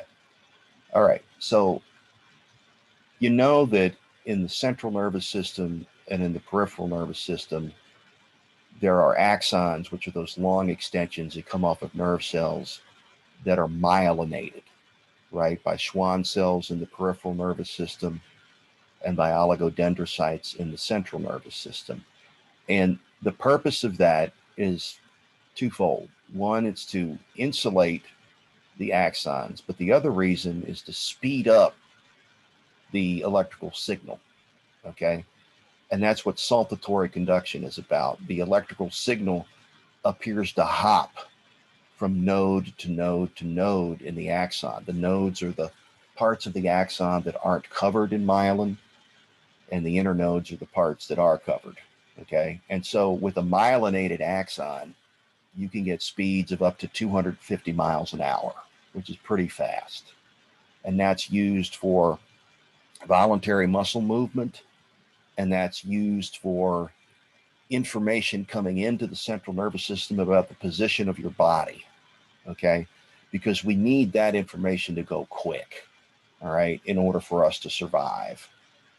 In a disease known as multiple sclerosis, what happens is that the myelin in the central nervous system that brings the motor commands down to the peripheral nerves, okay, those neurons get stripped of their myelin, and the result is that the muscles don't get the signals from the central nervous system to move. And so the way it works in the body is that if you don't use it, you lose it. And so what happens is the muscles begin to shrink, begin to atrophy, and eventually you lose the use of them. Okay. The reason that the upper motor neurons get destroyed in multiple sclerosis is that the immune system from the rest of our body sneaks into the central nervous system somehow. We don't exactly know what the cause is in every case, but when it does, it attacks the tissue it's never seen before, which are the central nervous system, glial cells, and neurons, and it kills them. Okay. In a disease, another disease you may have heard of called amyotrophic lateral sclerosis, or ALS, also known as Lou Gehrig's disease, what happens is that both the upper and the lower motor neurons are destroyed. Okay. Um, they die for reasons we don't understand. This is likely an inherited condition, and you lose control of your muscles very rapidly, and you usually die within a year or two. And there's no treatment except putting you on a ventilator. Okay. Because your diaphragm is skeletal muscle, eventually you lose the ability to breathe. Okay. Um, so, um, in one case, we sort of know why it happens in MS. In ALS, we're still sort of looking around for a cause. Okay. All right. And remember that since neurons in the central nervous system don't grow back, once they're gone for good. Okay. All right. So saltatory conduction is possible in the brain because there are myelinated tracts in the brain. That's what the white matter is all about. That's why it looks white. Okay. All right. The portion of serous membrane that covers the surface of organs found in the body is called the what portion? Pick the best letter.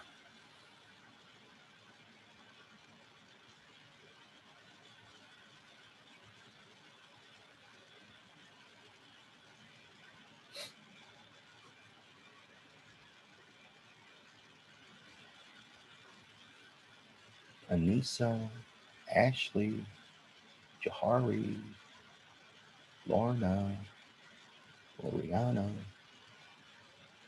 Radhika, the part that clings to the organ. Yes. Amila, Sarah, Sisham, Suk. There you go.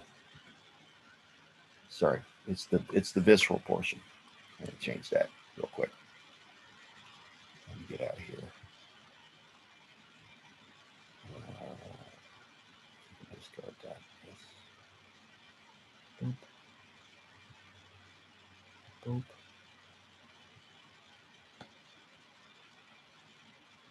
There we go. And back we are.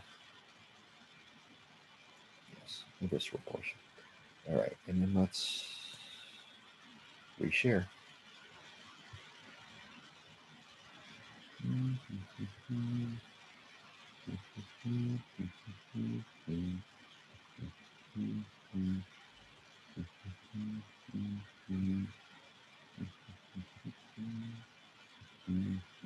you go. Cool. All right. Shake out. There we go. All right, cool. All right.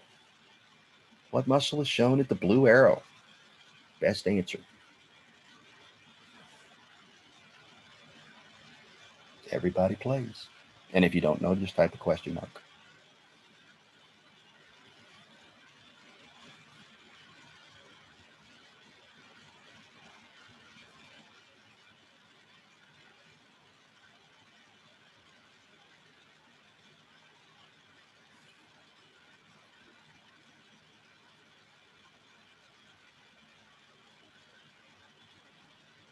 Keep coming. Good, Ashley. Good, Oriana. Keep coming. Everybody, everybody.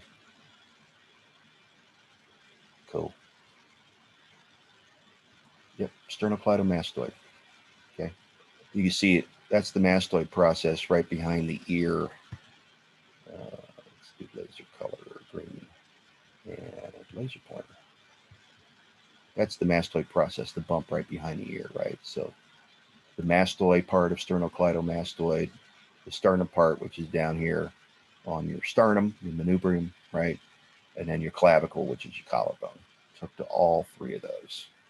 Okay, cool. All right. Most of the oxygen transported to blood is bound to what? Pick the best answer.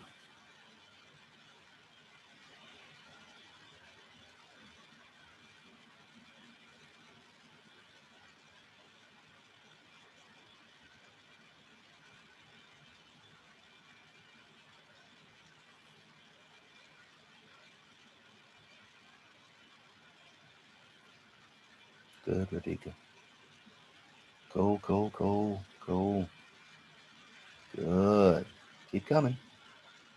Everybody, everybody.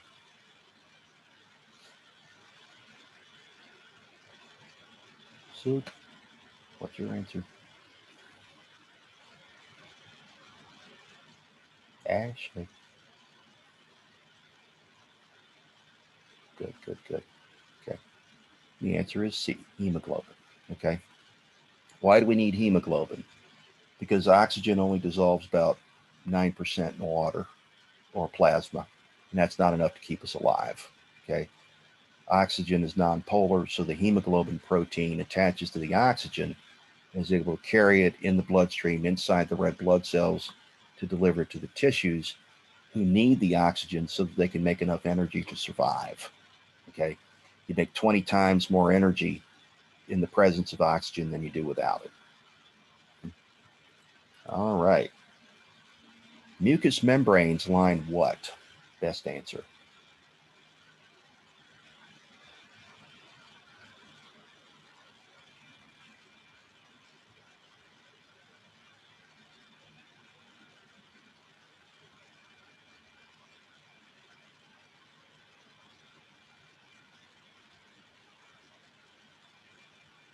Everybody plays. And if you don't know, put a question mark.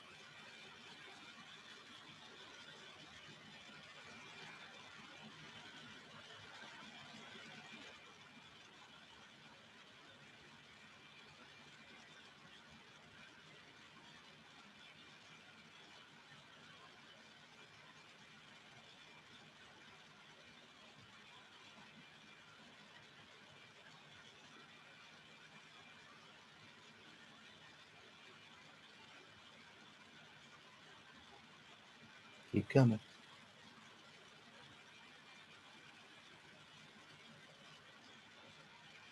Keep coming.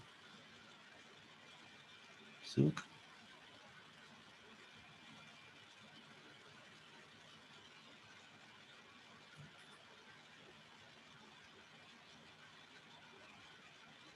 Okay. The answer is body surfaces open to the exterior. Okay. Meaning what? The inner lining of your respiratory system, the inner lining of your digestive system, the inner lining of your urinary and reproductive system. Okay. Those all have openings to the outside. And so you'd line them with a mucous membrane to trap pathogens so that the mucus can clear them out. Okay. Closed body cavities are going to be lined with what are called serous membranes. Okay. That includes the pericardial sac, the pleural membranes around the lungs, and the peritoneal membrane that's in the abdominal pelvic cavity. And those cavities aren't open to the outside world under normal circumstances. And so if they do get exposed to the outside, they get infected very easily. And it's very dangerous. Okay. The purpose of the serous membranes is to hold the organs in place, but also to lubricate the outside of the organ so that it can move without irritation, inflammation, and scarring. Okay. Because all your internal organs are always moving, they need a lube job, right? They also need to be stabilized inside your body cavity so they don't twist, buckle, or kink. So that's what the serous membrane is doing for you. All right. The largest volume of water in the body is where?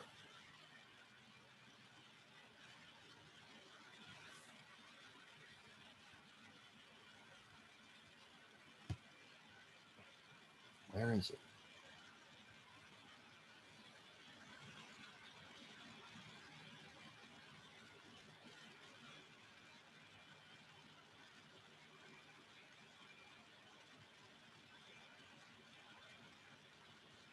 Cool. Intracellular, for sure. Very good. Very good. All right. My goodness. We're looking here at the underside of the brain and brainstem. Okay. So it's named the structure time. What is this bulge here where the green dot is? And if you don't know, put a question mark.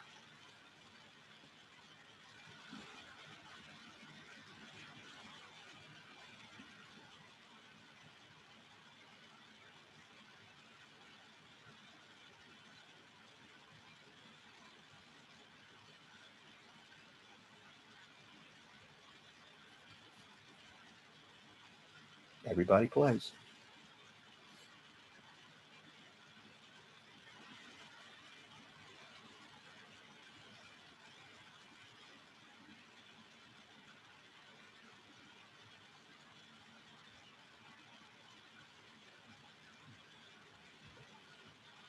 Okay.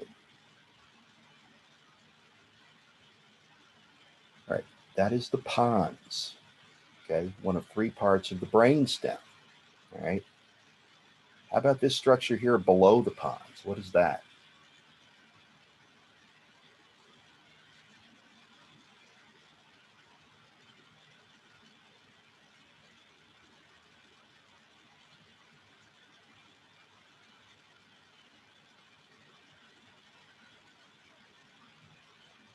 And if you don't know, just put a question mark.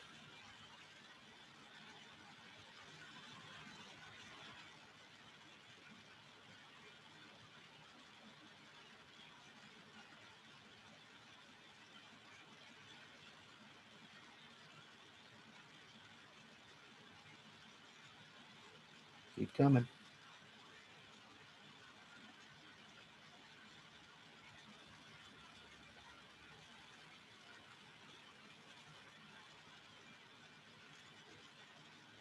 Everybody plays.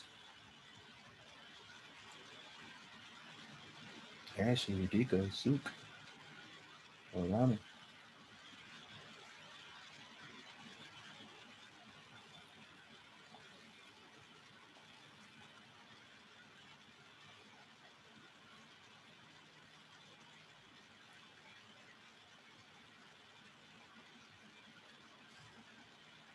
Okay. That is the medulla oblongata. All right. So the three parts of the brainstem from lowest to highest are medulla oblongata, pons, and midbrain. Okay. The midbrain attaches the brainstem to the diencephalon, right? The pons attaches the midbrain to the medulla oblongata. Okay. Three parts of the brainstem. Okay. Um, what is this right here? If you don't know, just put a question mark.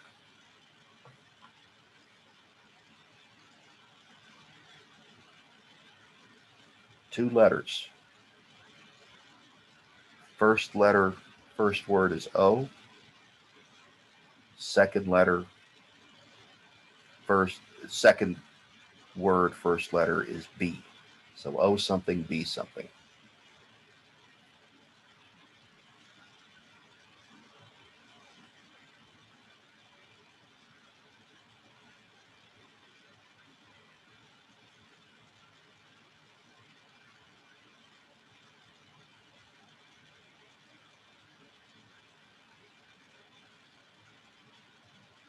O something, B something. And if you don't know, just put a question mark.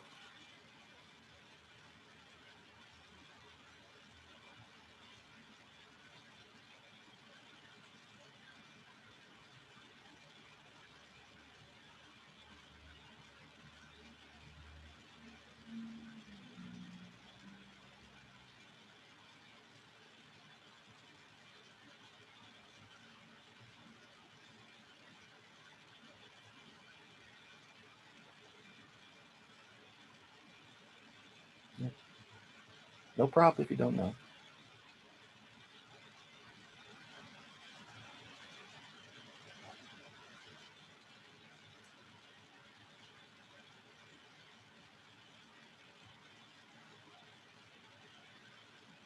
Okay. That is the olfactory bulb. That's right above your ethmoid bone. And your olfactory nerve is attached to it. That's how you smell, right? And then the last structure is something called the optic chiasm, right? That's where the optic nerve fibers cross from right to left and left to right. And then the optic tracts are going to bring that back to the thalamus. Okay. Again, I wasn't here for when you guys went over the nervous system, so I'm kind of just probing with these questions. Okay. When the volume of intracellular fluid and interstitial fluid and plasma and the total volume of water in the body all remain relatively constant, it is known as what? So we're saying if all the body compartments keep their fluid volume the same, what is that phenomenon?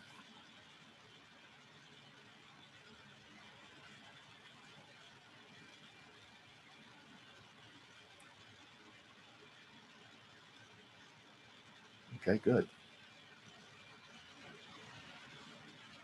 Keep coming.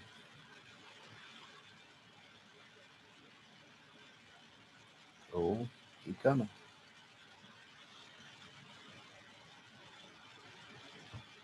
Suk, Brianna.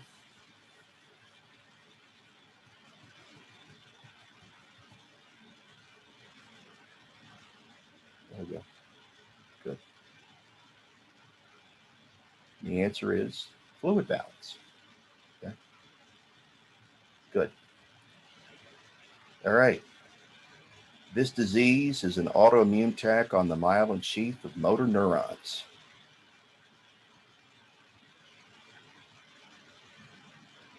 I think I told you guys about this earlier.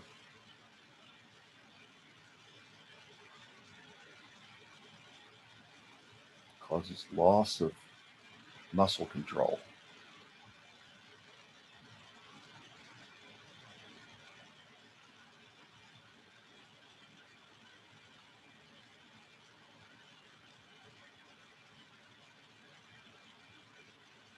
And again, if you don't know, just put a question mark.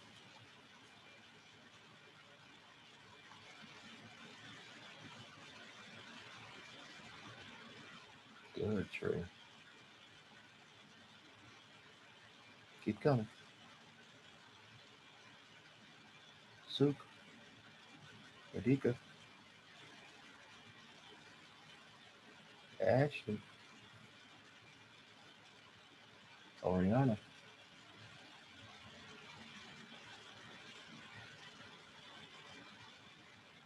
Good, good. MS, multiple sclerosis. Okay. All right. Okay. Let's take 15.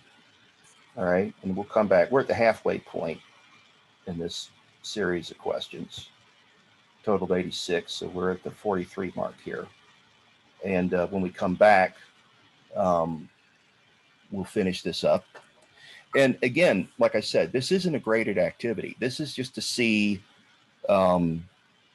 where you're at. I wasn't here for the questions from a lot of these chapters, so I don't know exactly what you covered and how well you covered it. But these questions are drawn from test banks that are similar to the ones that are going to be used in the final exam and in the module you're going to take, okay, on that other website. So it's a good way to prep.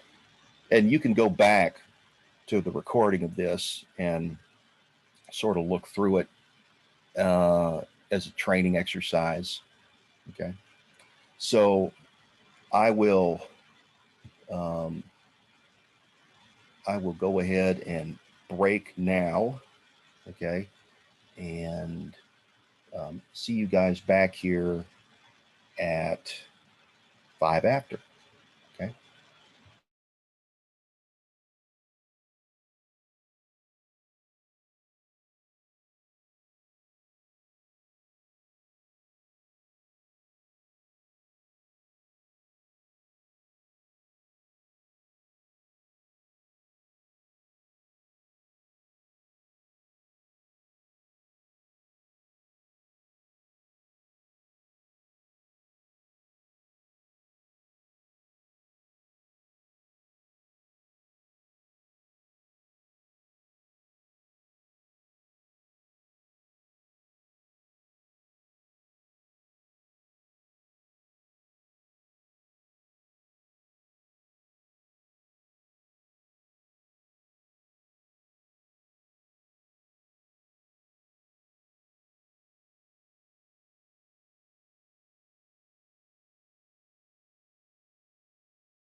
Mr. Converse?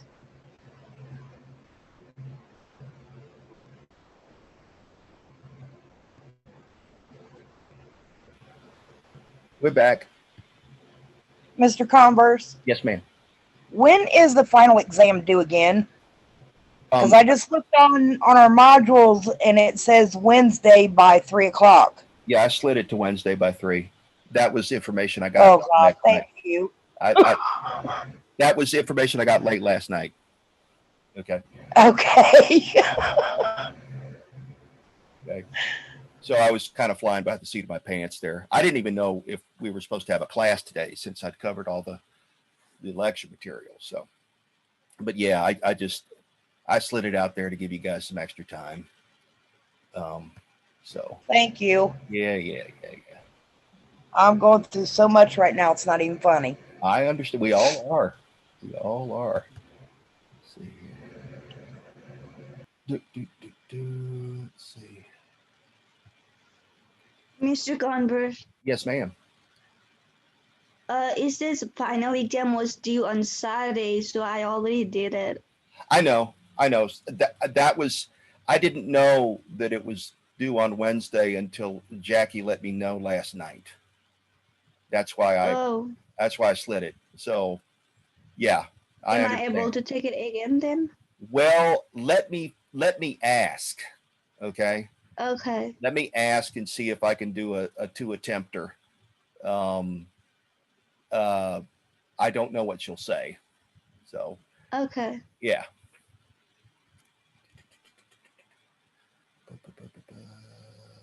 Coldberry 14. Okay. Yeah, that's good. All right.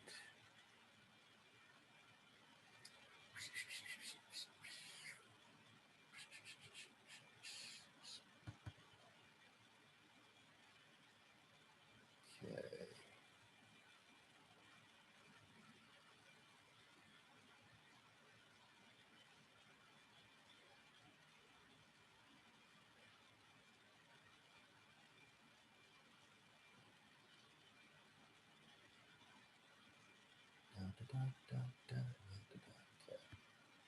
All right.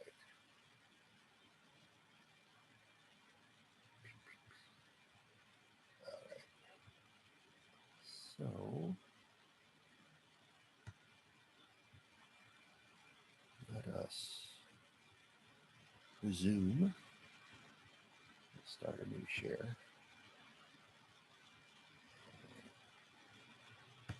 Dive on that. Just do that for now. All right.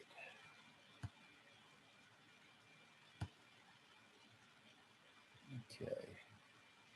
New share. Boom. Share that. Okay. Next question. And again, just respond in chat. Chat. All right. Which cranial nerve is the vagus nerve? Best letter, best answer.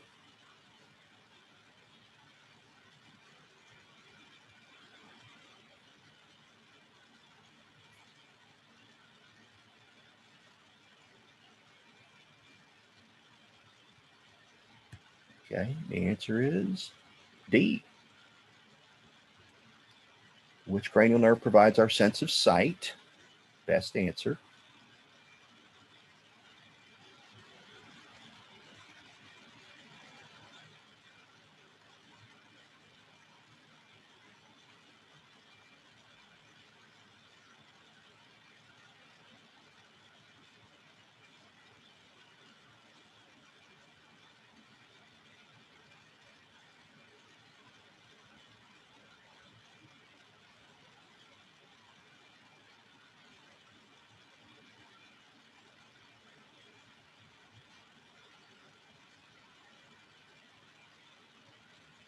Keep coming. Keep coming. Good, Radhika. Keep coming.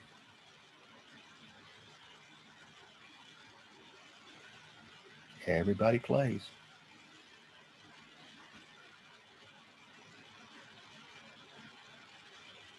Good, good, good, good, good, good. Okay, and the answer is cranial nerve 2, optic nerve. Which one provides our sense of smell? Best answer.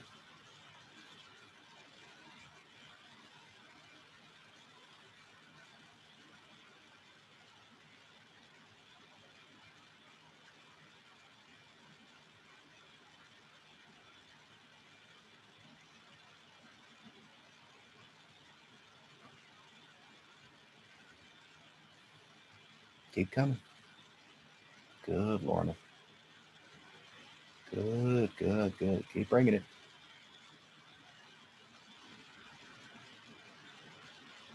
Good, good. Olfactory nerve, number 1, the shortest cranial nerve, right? That's your sniffer. Which of the following is a secreting gland in the male reproductive system?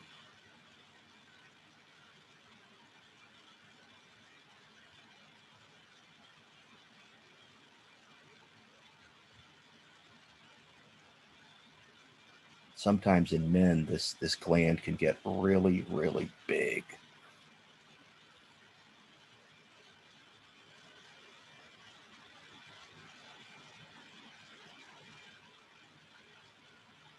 Keep coming. Yeah. Prostate gland, right? Prostate gland wraps around the prostatic urethra, and sometimes when it gets big, such as in benign prostatic hyperplasia, BPH, or in prostate cancer, it can close the urethra off and then you can't pee, right? And then the urine backs up in the bladder, backs up in the ureters, it can back up in the kidney. It can potentially throw you into kidney failure, right? So we can deal with that using drugs or surgery, okay? We can remove it, okay? Which one provides our sense of balance? Which cranial nerve?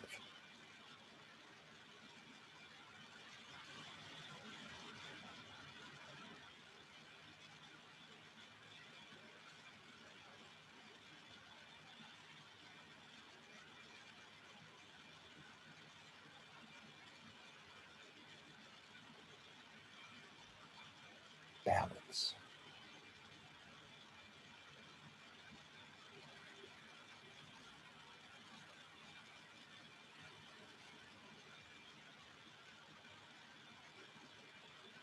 Good, Trey. Keep coming.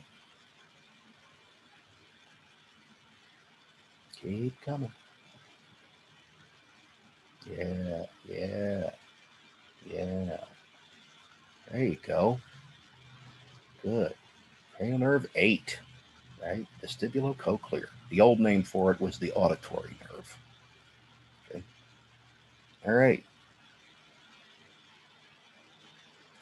What does this muscle do?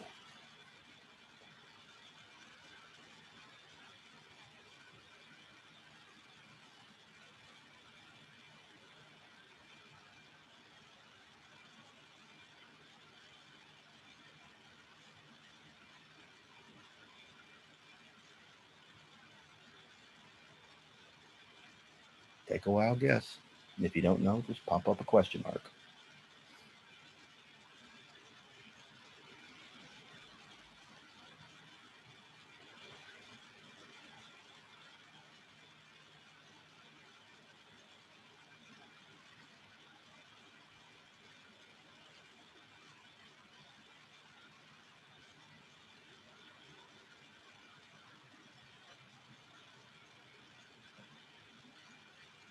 Good.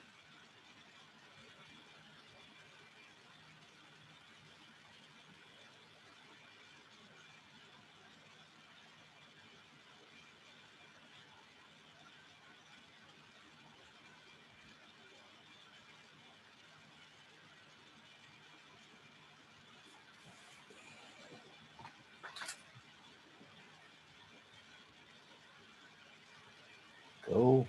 Keep coming.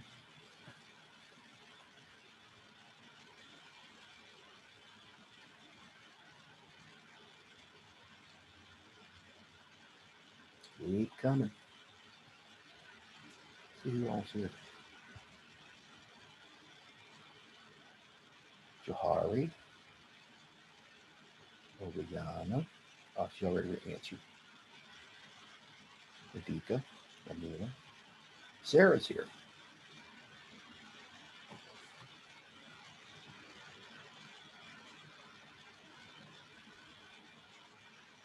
Sisha.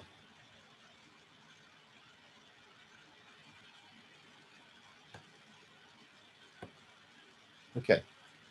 So the answer is exhale, defecate, and flex the hip. This is your sit-up muscle. This is the rectus abdominis, right? So this crosses the hip, okay, and is attached to your ribs and to your pubis down here in the front of your pelvic girdle, okay? So this is the Valsavian maneuver, right? And also bending the hip.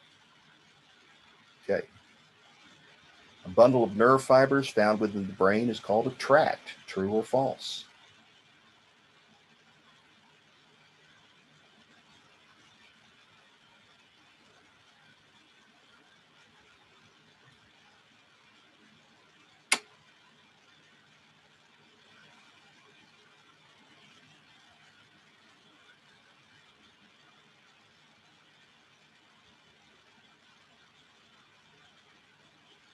Keep coming. Good. Keep coming.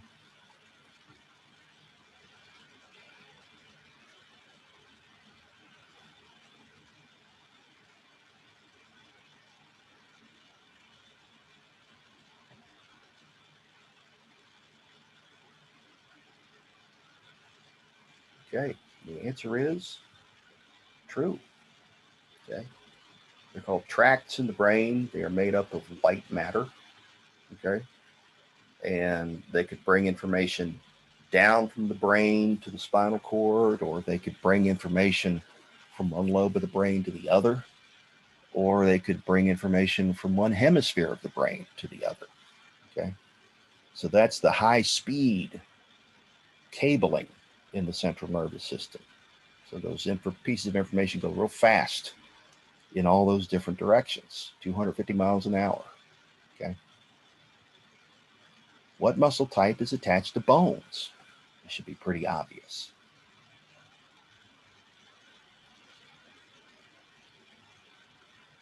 There you go. There you go. Yeah. Yeah. Keep coming. Keep coming. Souk. Sisham.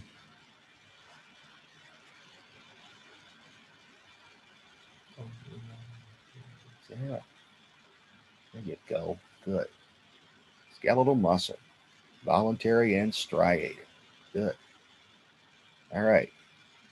Which part of the neuron gets the electrical signal from the previous neuron in the nerve pathway?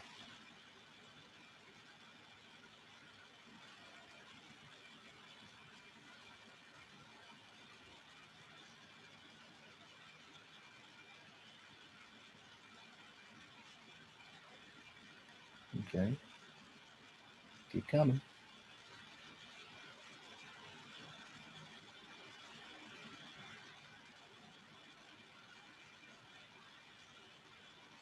Keep coming.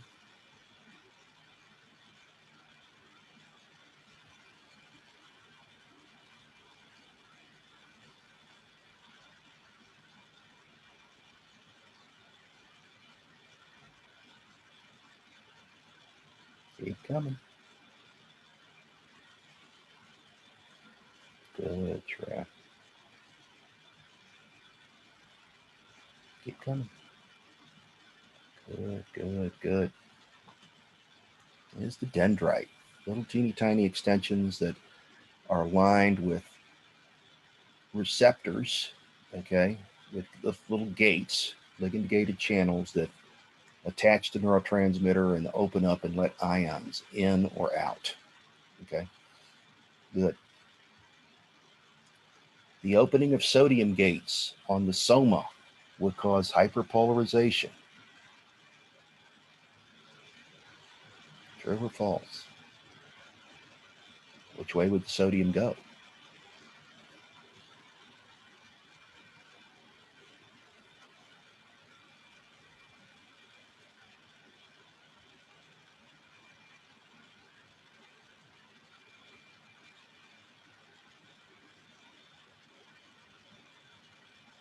Keep coming.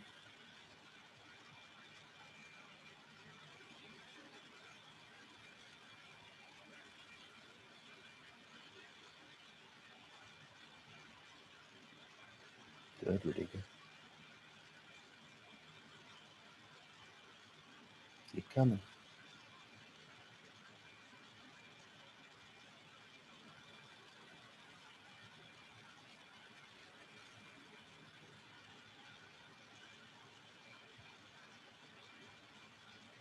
Okay. So the answer is false. Now, why is that? Sodium is more concentrated outside than inside the cell for several reasons. Okay. So when you open the sodium gates on the nerve cell body, which is the soma, the sodium's going to rush in, all right, which is going down its electrochemical gradient. That's going to cause the inside of the cell to become more positive, and that will result in a depolarization. Normally, when those gates are shut, the inside of the cell is negative compared to the outside, all right? And that's a polarized state, and that represents a state of stored energy, okay? But when current flows by opening these gates, that can be used to do work, okay? In nerve cells, it's used to send electrical signals. In muscle cells, it's used to trigger contraction. And in other cells in the body, it's used for transport, all right? Sodium is high outside the cell and low inside. Potassium is high inside and low outside, right? So when you pop a sodium gate, sodium goes in. When you pop a potassium gate, potassium goes out, okay? And the idea is that in an action potential, which is a long distance electrical signal, you can send this depolarizing current all the way to the end of the neuron, where it can release a chemical called a neurotransmitter on the target and then make it do something. Okay. If the target is a muscle cell, you could make the muscle contract, for instance. Okay. That's how we get electrical information to move around the body, right? The soma and the dendrites create little tiny potentials, which are little currents. Okay. And a depolarizing current makes it more likely that you're going to produce an action potential in the neuron, and a hyperpolarizing current makes it less likely. Okay. So you add up all of those little interactions of the dendrites with the neurotransmitters and whether they produce a depolarizing or a hyperpolarizing current. And the net effect of that is going to be evaluated at a region of the neuron called the axon hillock. And that's where the action potential is created if it's going to happen. And if we get to what's called a threshold voltage, then the action potential moves at one speed, one direction, and one magnitude from where it's made to where it stops. Okay. So it's like a freight train. You can't do anything about it. Or like dominoes, right? You flip the first domino and away it goes. But whether that action potential gets created depends on the signals that come from all the other neurons around it. Okay. Some of them will say fire, some of them will say don't fire. Okay. The bottom line is whichever one has the most votes is going to win. Okay. All right. Next up, which meninx touches the skull?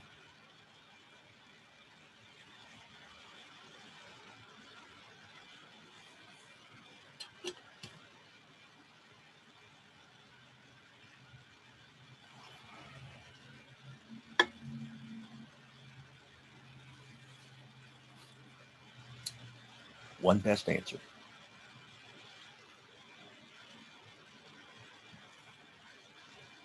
Good. Keep coming. Keep coming. Good. Good. Very good. Okay. Excellent. It's the dura mater, right? It's the most superficial meninge and the toughest one. Okay. Which meninge touches the brain?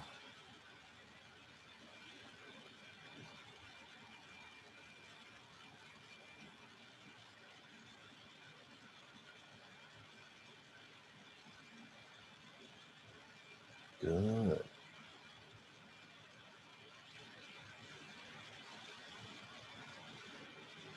Keep coming. Keep coming. Oriana, Radhika, Ramila, Sarah, Tisha, Suk. Bring it, bring it, bring it.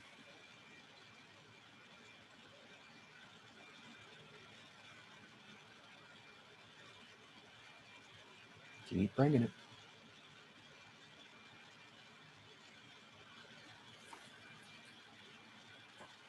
Okay. The answer is pia mater. Okay. So from superficial to deep, it goes dura mater, arachnoid mater, pia mater. Okay. The dura mater is the toughest outer meninge. Okay. And it helps to anchor the brain. And it has a sort of a fibrous layer. And in the brain, it's double layered. And in the spinal cord, it's single layered. Okay. And then there is the subarachnoid, but there's the arachnoid mater, which is right underneath it. And then the subarachnoid space under that contains cerebrospinal fluid. And then under that, clinging to the brain, is the pia mater, which has a lot of blood vessels in it. Okay. So 3 membranes, 3 different jobs. Okay. The job of the arachnoid is to allow a space for the CSF to flow around the central nervous system and then eventually rejoin the blood at an area called the dural venous sinus, which is between the 2 hemispheres of the brain. And the purpose of the pia is to provide a way for the blood vessels to get close enough to the brain tissue so that you can have exchange of oxygen and nutrients and waste products with the neurons, either through the fluid or through the astrocytes. Okay. And then the dura mater is our anchorer, and that's the outermost membrane. Okay. All right. In the kidney, a structure that drains blood from the glomerulus is the what?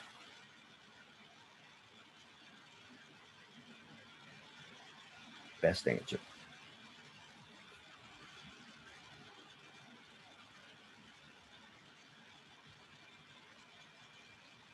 Everybody plays.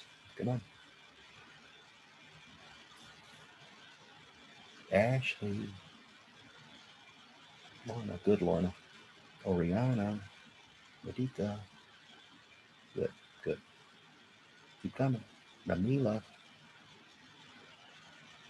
Very good. Very good. Okay. All right. So the answer is the efferent arteriole. All right. The afferent arteriole brings the blood into the glomerulus. That's where the blood's filtered. The efferent arteriole drains the blood from the glomerulus and brings it into the peritubular capillaries. Okay. So the idea is that we create a high pressure environment in the glomerulus that tends to push the fluid through the filtration membrane into the Bowman's capsule, which is attached to the proximal convoluted tubule, which is attached to the loop of Henle, which is attached to the distal convoluted tubule, which is attached to the collecting duct. And the collecting duct is going to drain eventually into the renal pelvis, which leads into the ureter, and that leads to the bladder, that leads to the urethra, and that's out the body. Okay. So that's the pathway for what we call the filtrate, from the filtrate becoming basically a collection of good and bad solutes suspended in water to urine, which is just waste products that are floating in water, right? And that's what we want to get rid of, because we can't let nitrogen build up inside the body, or else it'll create toxic conditions that'll kill cells and tissues. Okay. All right, good. All right. What muscle is that? Everybody play.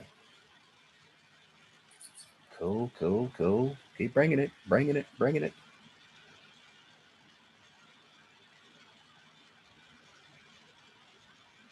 Okay. Good. Pectoralis major. There you go. Okay. What kind of muscle tissue is the biceps brachii? Okay, the biceps brachii is in your upper arm and it crosses the front of your shoulder and the front of your elbow. Okay. What kind of muscle tissue is it?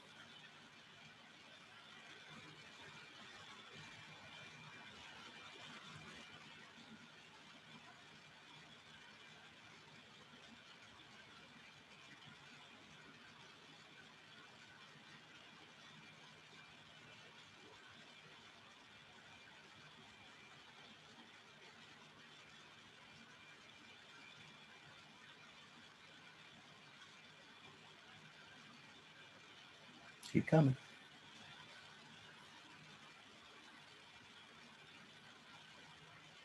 Good, Sheree.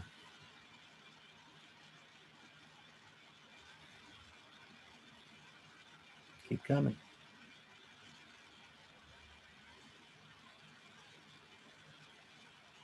Okay. The answer is skeletal muscle, because it's under conscious control, right? It's the only muscle type that we tell what to do consciously. It's striated. It is under conscious control, so we say it's voluntary, right? And it's very powerful. Okay? Cardiac muscle is found in the heart, and smooth muscle is found in the walls of organs, attached to every hair on your body, in the iris of your eye, okay? And in the linings of blood vessels and lymphatic vessels, okay? Smooth and cardiac muscle are involuntary, and they operate using different commands from either the autonomic nervous system or commands that come from things like hormones or certain types of reflexes, okay? But they're not under conscious control. Okay. What cranial nerve is affected if I can't properly move my head, neck, and shoulders?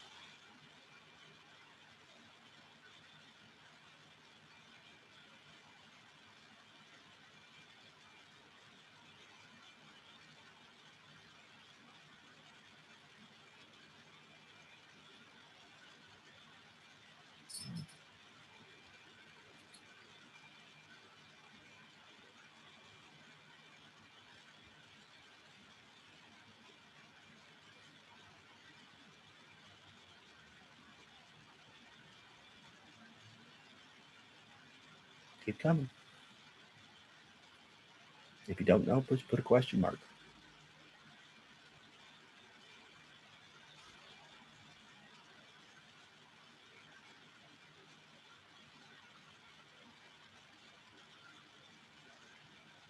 Ashley, Jahari, Lorna, Oriana. Good, Lorna.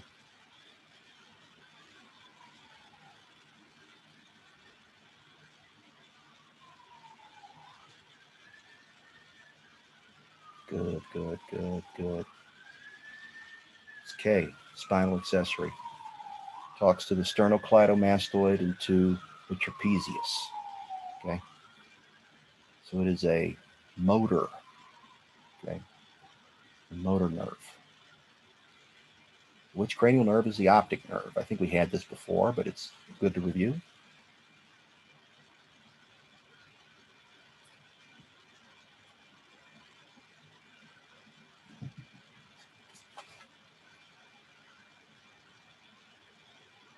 Best answer.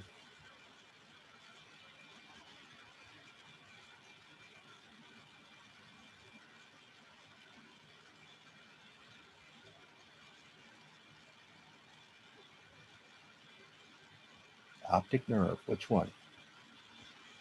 Good, Lorna. Good.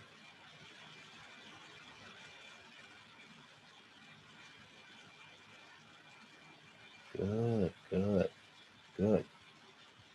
There you go. D. All right. What cranial nerve is affected if I can't make facial expressions? This is a nerve that would talk to the muscles in the face.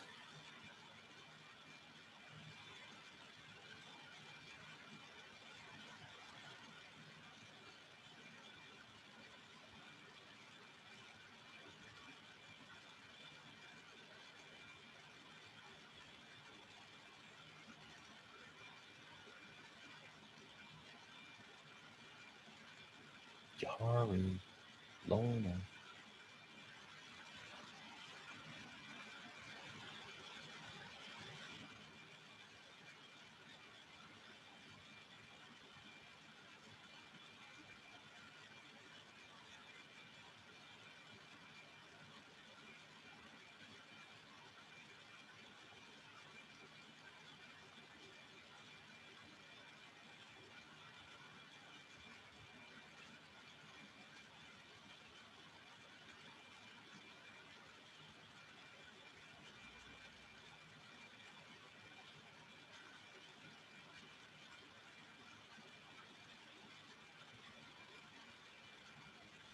Okay. And the answer is G. Okay. And let me fix that because the thing is moved out of place. Okay, and that's the facial nerve. Okay. All right. Share screen. Boom. Let's share. Like that. Okay. Facial nerve. So that is taste coming from the tongue, and that is control of the muscles of the face. Okay. Which one of these is not part of the diencephalon? One of these things is not like the others.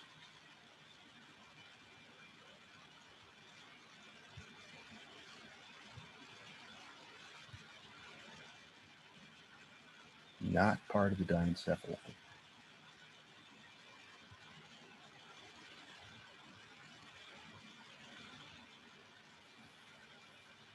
Good try.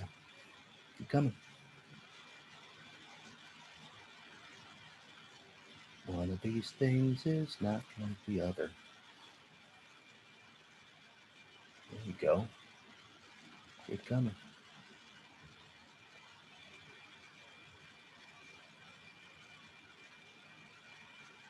Keep coming. Soup.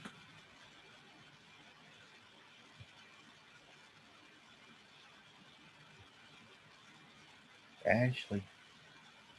Johari. Adika. Camila.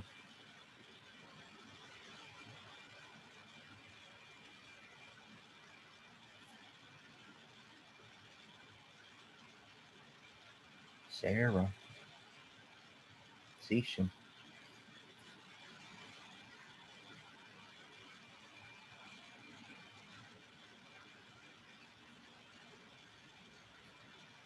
Everybody plays. And if you don't know, just put in a question mark.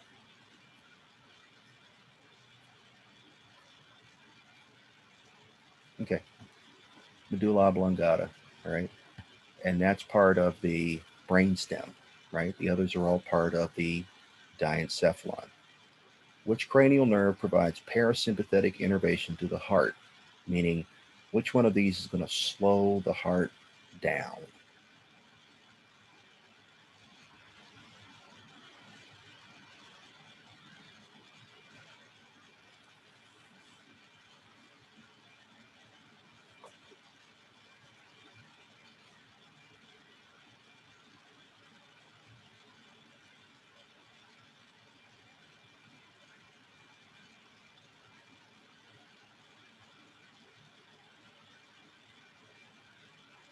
Good.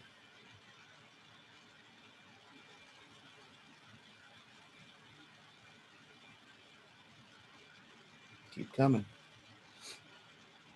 Good. Good. Good. Gets 10. Vagus nerve. Okay. Vagus nerve. Longest cranial nerve. All right. Potentially damaging stimuli that result in pain are detected by what?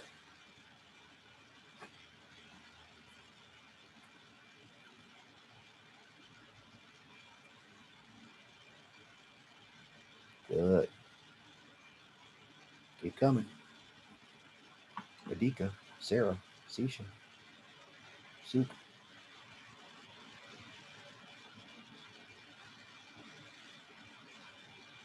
Yeah. Nociceptors. They fire when the range for these other guys is exceeded, right?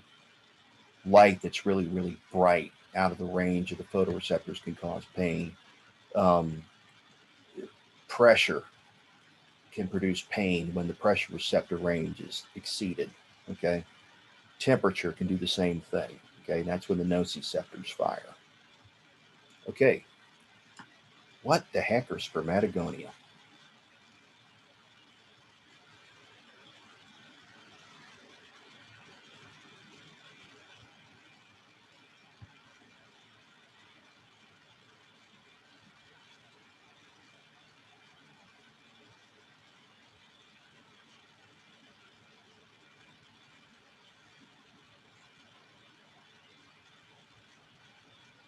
Keep coming.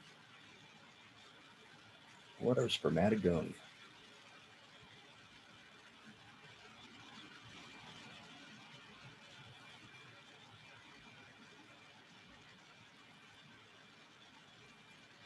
Ashley, Lorna, Jahari.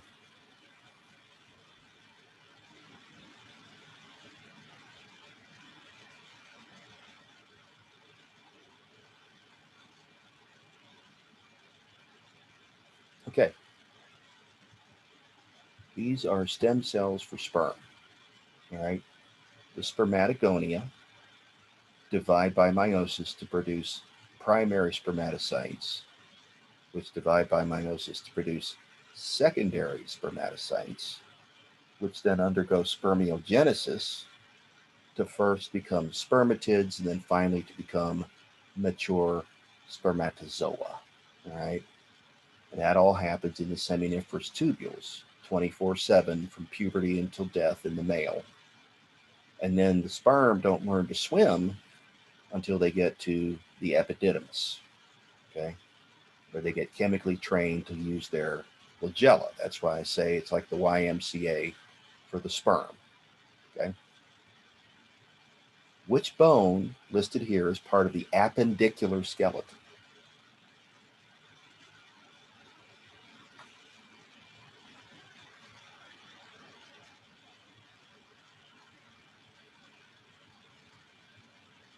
Again, everybody plays.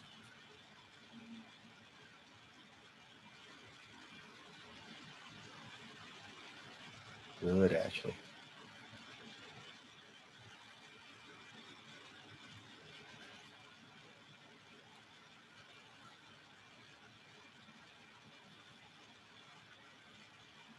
Good, good, good, good. Keep coming. Lamila, Radhika.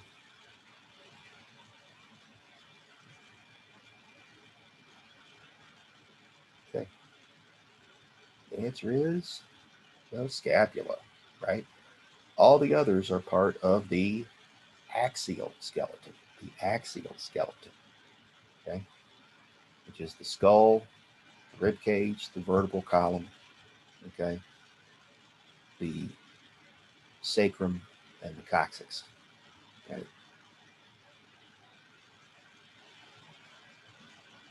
What is that muscle? If you don't know, just put a question mark.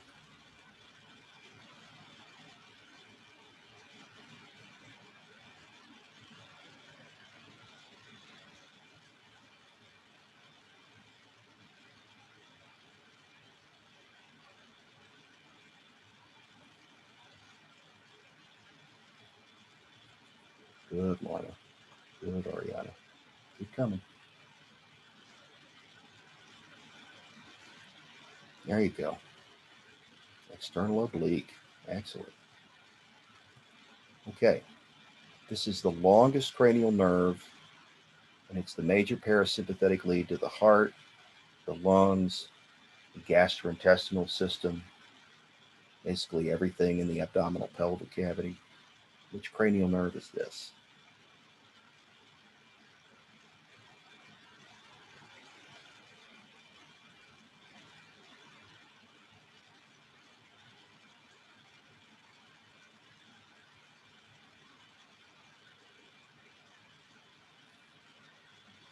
And if you don't know, put a question mark.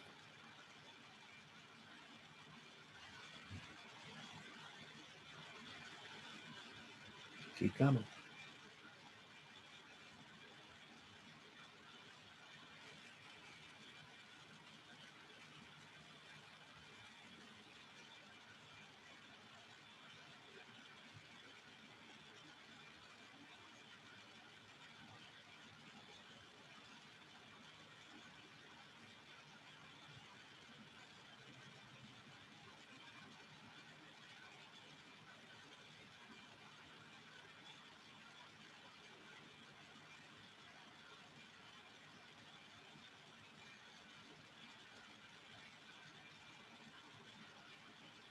Radhika, Vanilla, Ashley, Jahari.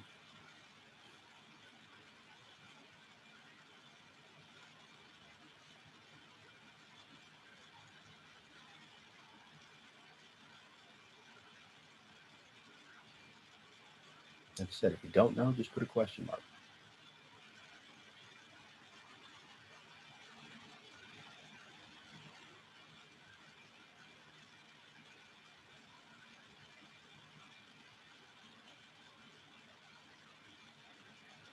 Okay, the answer is the vagus nerve. Okay, the vagus nerve is weird because the vagus nerve leaves the head and neck entirely and goes down into your chest and your abdominal pelvic cavity. It's the longest cranial nerve, and it brings parasympathetic information, rest and digest information, signals to the heart, the lungs, the digestive, the urinary, the reproductive systems. Okay. And it's one of several cranial nerves that has parasympathetic fibers in it. The others include the oculomotor nerve, the um, the facial nerve, okay, which is going to be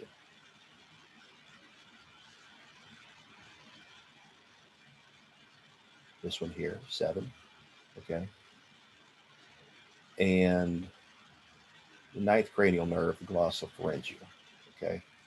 So 7, 9, 10, and 3 are have parasympathetic fibers in them, okay. All right. What are the 3 meningeal layers of the brain? And if you don't know, just put a question mark.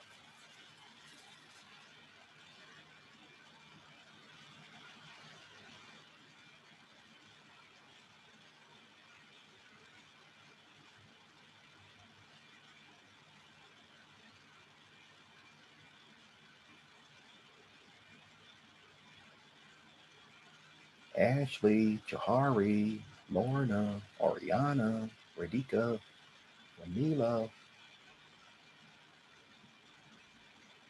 There you go. Sisham. Suk.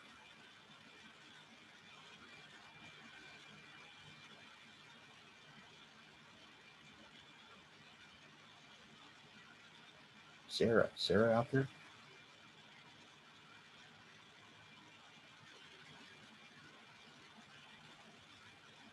Okay. The answer is B. Dura, arachnoid, and pia mater. Okay. All right. Good. All right. Name the structures. Okay. Let's get the laser pointer up here. What is this?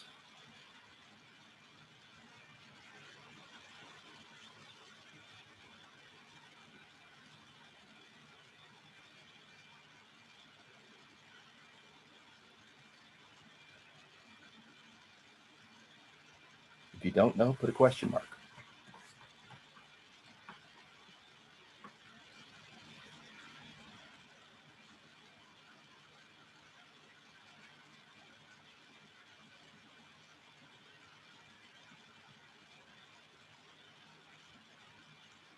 First letter M.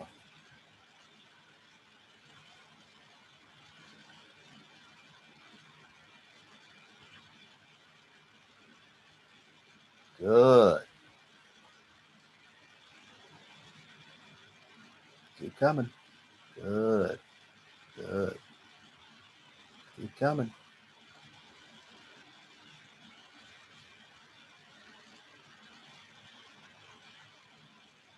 Keep coming.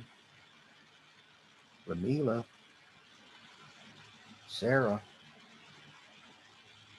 Suk. Sisha. Good. Manubrium. There you go. Good. All right. What's this?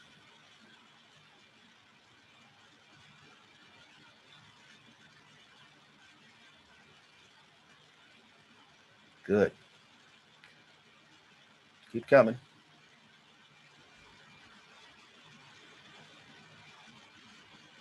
Keep coming.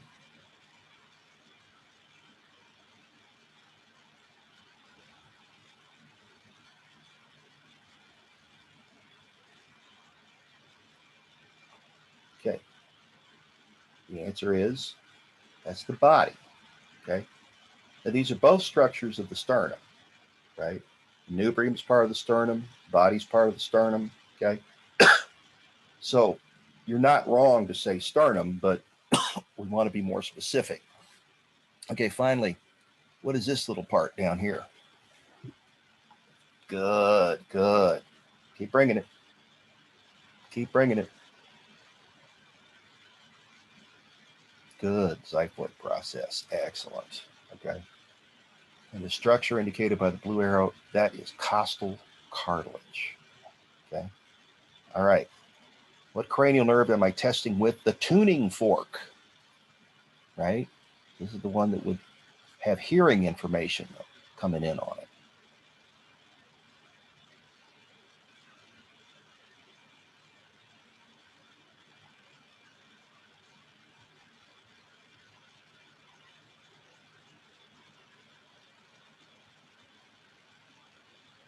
Good, good, good. Radhika, Anila, Sarah, Sishan.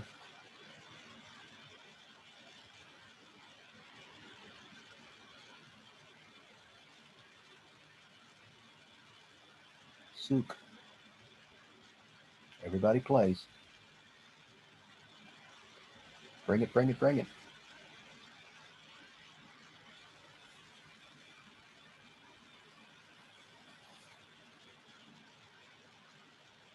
Okay.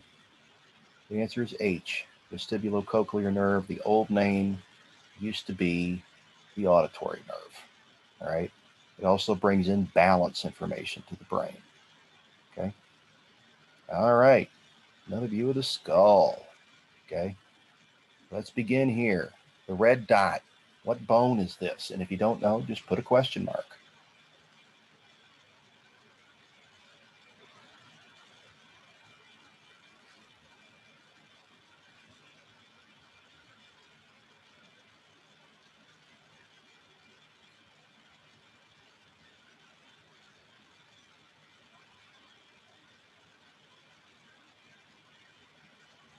Keep coming.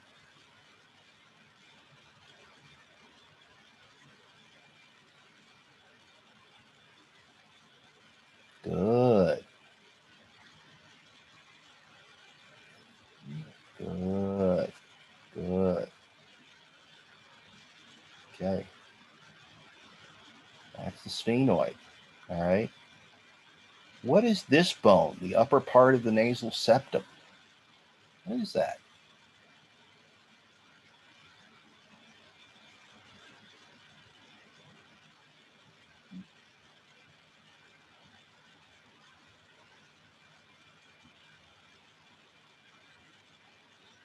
Okay, that is the ethmoid bone. Okay, the vomer is the lower part of the nasal septum.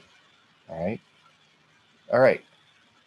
What bone is over here?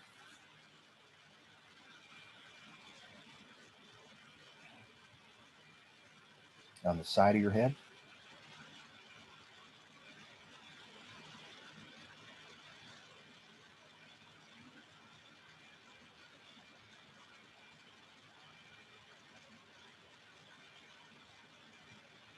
Keep coming.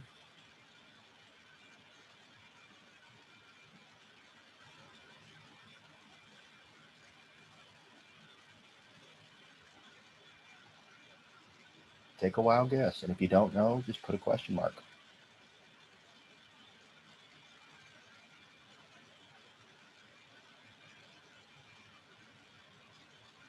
This bone contains the cochlea and the vestibule and the semicircular canals. It also contains the external auditory meatus. First letter T.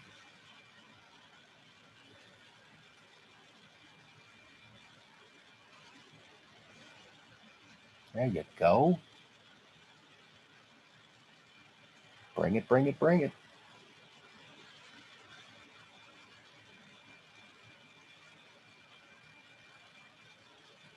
Cool. Temporal bone. Okay. And then that last one is the inferior nasal concha. Okay. And this is also ethmoid over here. Okay. So the ethmoid forms the lateral margins of the nasal cavity, the upper part of the nasal septum, and the roof of the nasal cavity. Okay. All right. This condition is a disorder of the facial nerve that causes a sudden onset of weakness or paralysis of the facial muscles. Take a wild guess.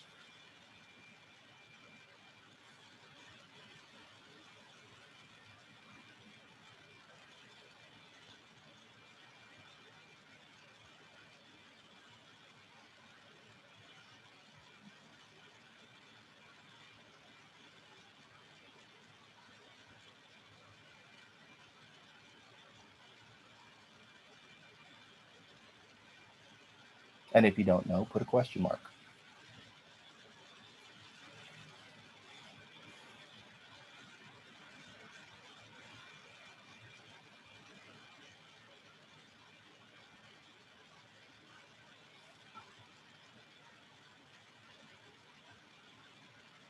Ashley, Johari, Lorna, Oriana. Okay, here we go.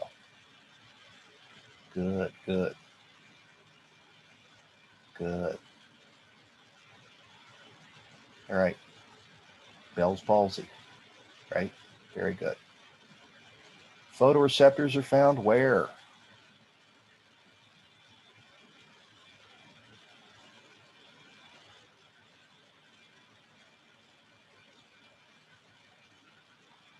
Good. Keep coming. Lorna, Oriana, Radhika, Ramila, Jahari. Good. Good, good, good. The eye. All right. Okay. All right. Let's hop over here.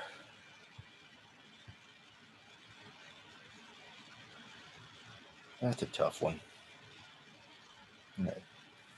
The chief regulators of sodium within the body are the what? Another way to say this question is what's the main regulator of electrolyte balance in the body?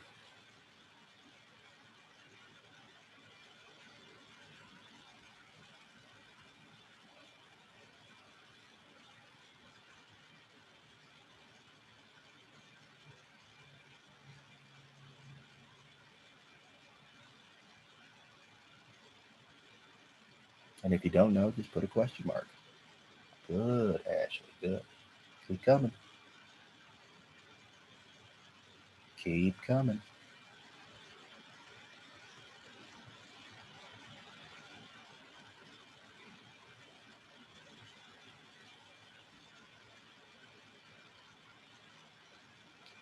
Lorna, Jahari, Oriana, Radhika,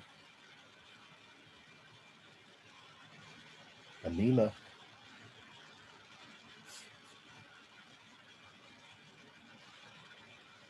Tell me what you know. And if you don't know, put a question mark.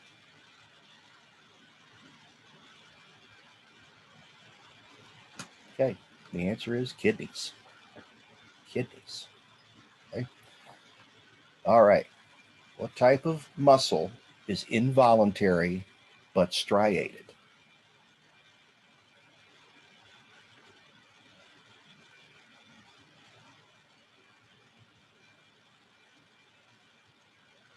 And if you don't know, put a question mark.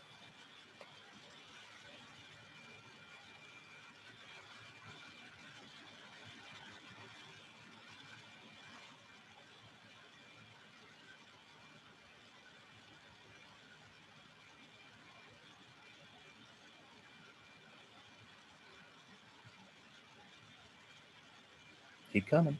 Good, Oriana. Good, Lorna. Keep coming. Ashley. Lorna. Radhika.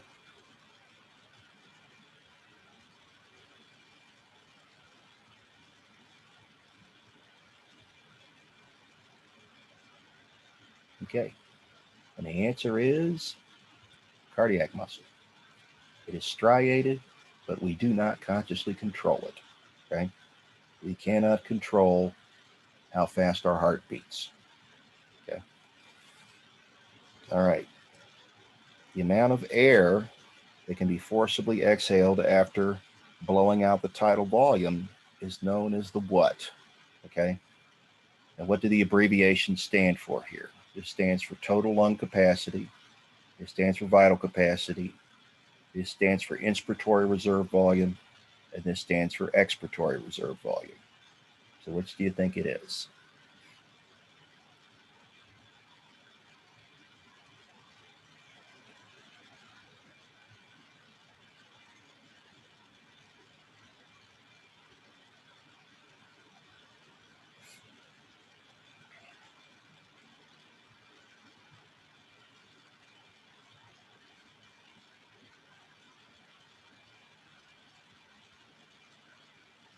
Good. Keep coming.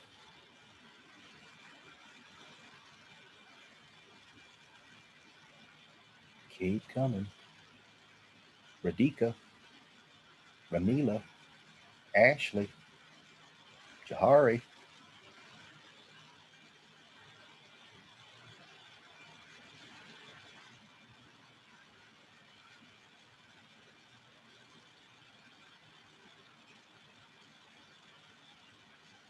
Good, good.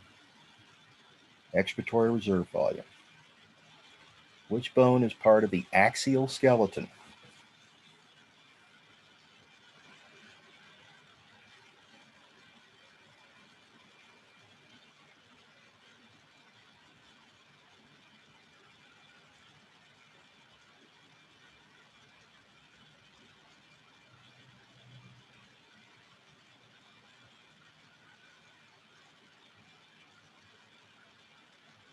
Ashley, Jahari,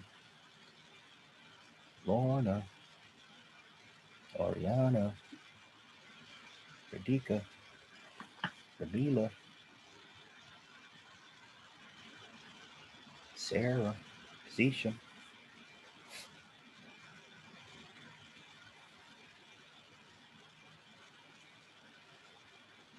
Take a wild guess. And if you don't know, just put a question mark. Axial skeleton.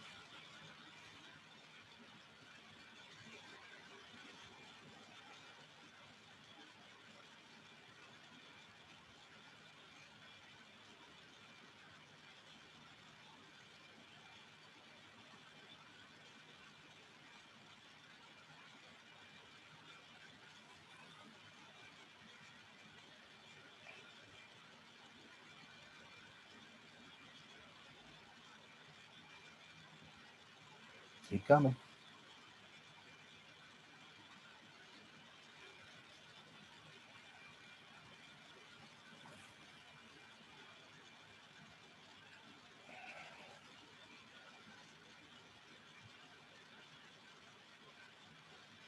Keep coming.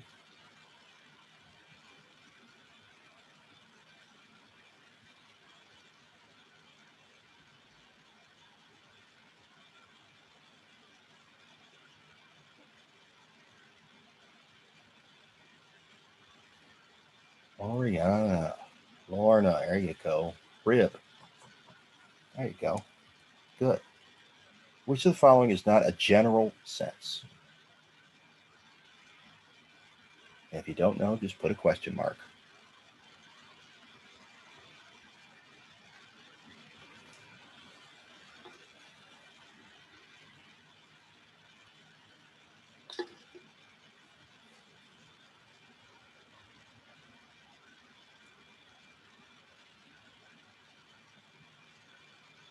Good. Oriana.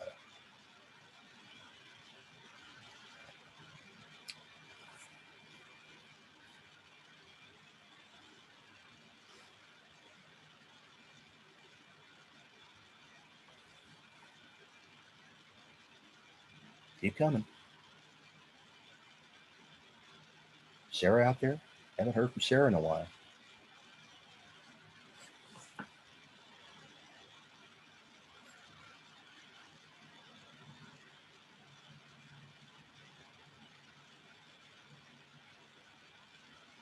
Okay. The answer is taste. Okay. The others are all general senses in the skin. Okay. Okay. The hypothalamus does what? That's the one best answer.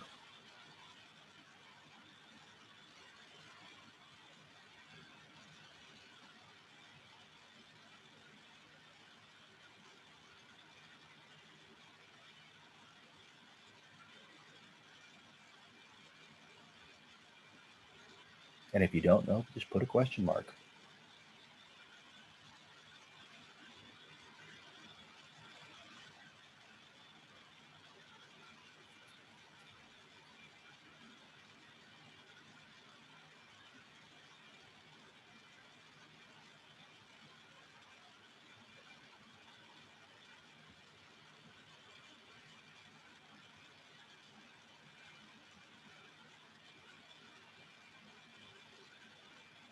Ashley, Johari, Lorna, Oriana, Radhika.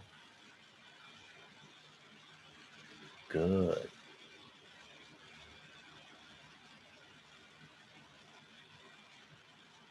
Good. Regulating the autonomic nervous system. Now, some of you said C, which you could interpret that way, but the gland that actually does that is the pineal gland, but it does that from commands that come through the hypothalamus. So if I were writing the question, I would probably change C to something else. Okay. What cranial nerve am I testing if I'm trying to test balance?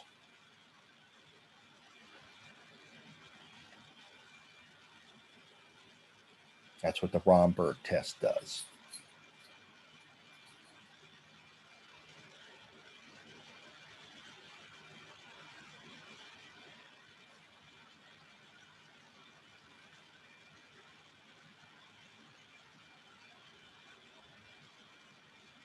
Which cranial nerve gives us balance?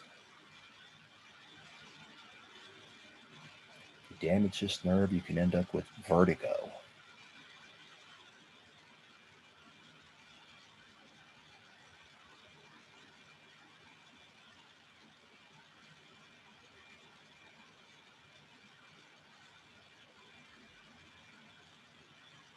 And if you don't know, just put a question mark.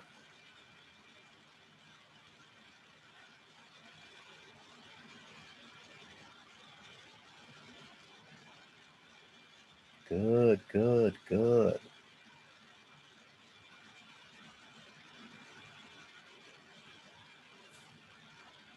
Okay.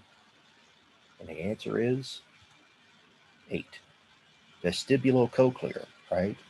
Hearing and balance, right? Because it's hooked up to both to the cochlea and to the vestibule and to the semicircular canals, right? It runs through the temporal bone, goes from there to the thalamus, and it goes from the thalamus to the temporal lobe of the brain. Okay. What muscle is that? That circular muscle around the mouth? Take a wild guess, and if you don't know, just put a question mark.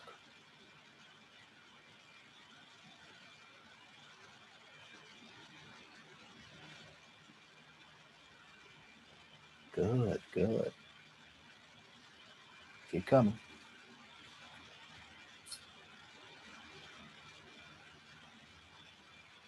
Keep coming. Ashley, Jahari, Radhika, Ramila.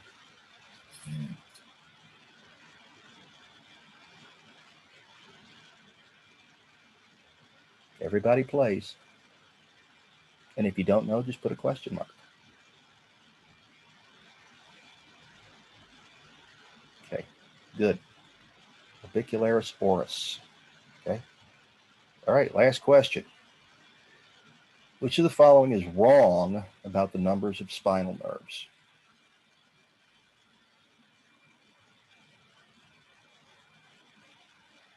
And if you don't know, just put a question mark. Like I said, I wasn't here for when you guys did neural.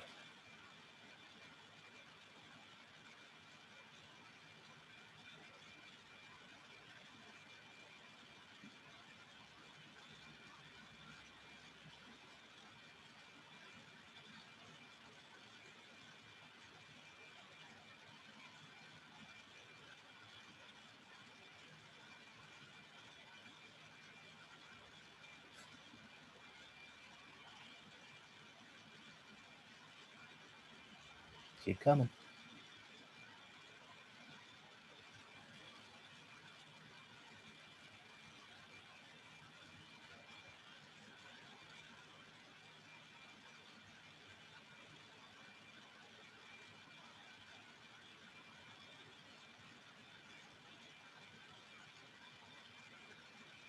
Okay. And the answer is A. Okay. There's actually 8 pairs of cervical spinal nerves because the first cervical spinal nerve, C1, exits between the occipital bone and C1. Okay. And then the last one exits below C7. Okay. And that nerve is actually C8. Okay. The rest of the numbers are correct. Okay. And like I said, I don't know if you went into that much detail when you did neural. Okay. But never hurts to get the information out there. All right. So what I want to do now is give you guys a look at some of the information that I have for neural, okay? Since that seemed to be an area where a good bit of you struggled. So let's pull up neural.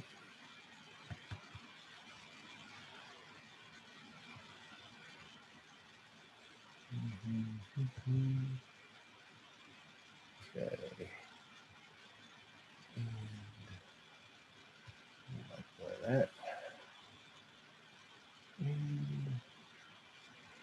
I don't know, was it 10?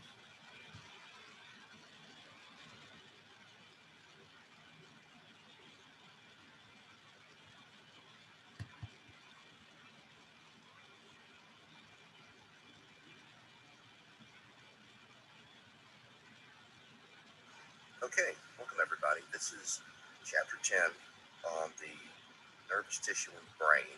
Oh, good. And what we're going to do is... All right, so that's the one I want. And...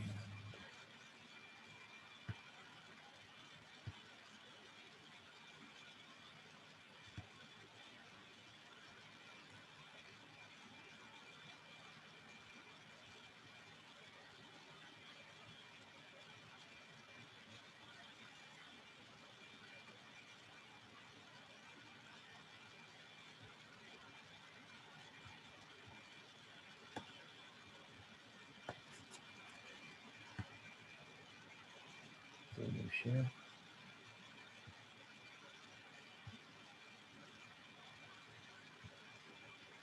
Okay, welcome everybody. This is chapter 10 on the nervous tissue of the brain. And what we're going to do is address the setup and the functions of the nervous system. We're not getting any video. No It's an good. extremely complex. Hold on.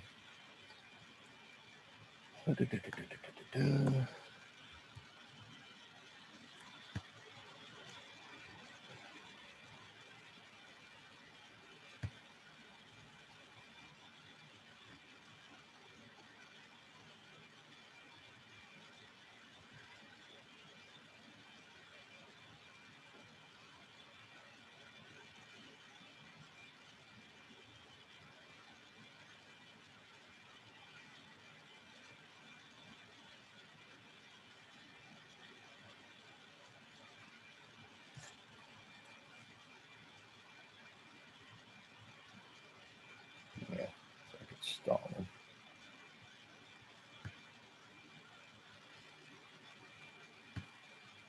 All right, let's do this. Okay, welcome everybody. This is chapter 10. Yeah, I'm not getting anything.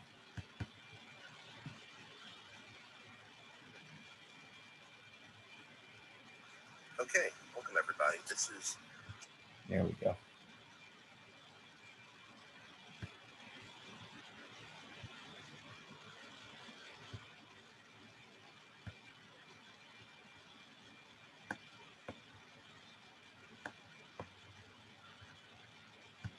Okay, welcome everybody. This is chapter 10 on the nervous tissue of the brain. And what we're going to do is address the setup and the functions of the nervous system. Now, the nervous system is an extremely complex communication network, and it's usually the thickest chapter in any anatomy and physiology textbook because it has so many jobs to do. We'll talk about the components of the nervous system, where they're located, what they look like, and then we'll talk about how they work, function.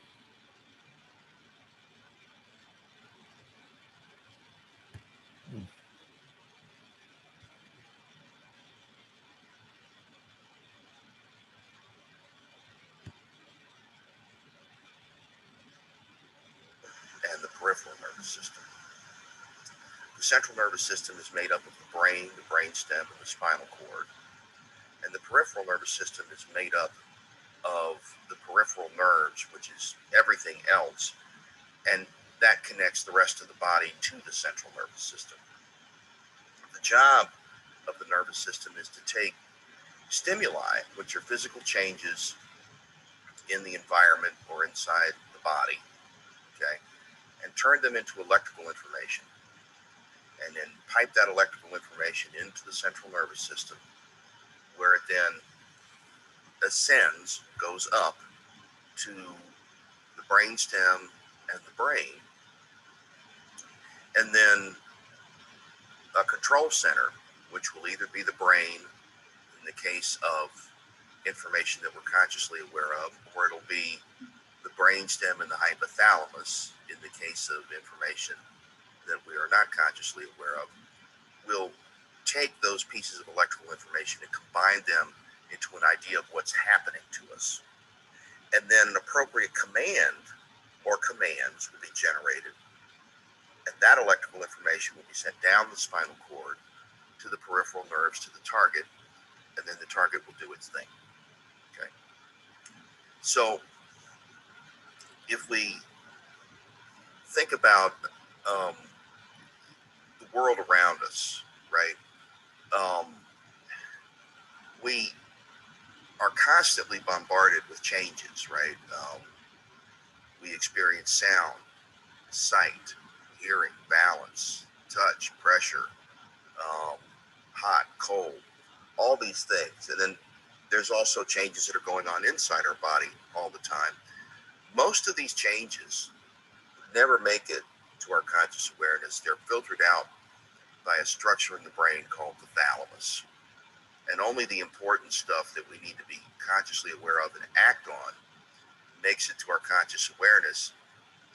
The other information is either filtered out and not dealt with, or is dealt with at the subconscious level by a functional division of the nervous system, which is called the autonomic nervous system. Okay? And so when you think autonomic, think automatic and subconscious. And that basically is sort of an autopilot version of controlling homeostasis in the body. It's able to function without us having to think about it. And thank goodness that's the case, because if we had to consciously control all our body's internal functions, that's all we would do all day. Okay, is control our heart rate and our blood pressure and our glandular secretions and everything else, and we wouldn't have the ability to really interact meaningfully with the world around us. Okay, so if we look at the cells that make up the nervous system, in the central nervous system, we have neuroglia and neurons. The neurons do the electrical work, and the neuroglia help the neurons do that work because they're so busy with processing and dealing with electrical information that they really don't have time to do a lot of the normal functions that cells carry out in order to manage to function every day. Okay, neurons do not regenerate. You get all you're going to get when you're born, and all that happens as you age is they begin to die. And so that's why they need all this extra help. In the central nervous system, the glial cells that help this out are called the astrocytes, the ependymal cells, the microglia, okay, and the oligodendrocytes, okay. What do they do? Well, the astrocytes essentially do the grocery shopping and the waste removal for the neurons in the central nervous system. So they provide nutrients, they remove waste products, they adjust the extracellular environment, okay? And they're also responsible for establishing something called the blood-brain barrier, where we keep harmful stuff that's dissolved in the plasma away from nervous tissue in order to protect it, because it's lost the ability really to repair itself. The ependymal cells line hollow chambers inside the central nervous system, and they help create something called cerebrospinal fluid, and they also help to create the blood-brain barrier.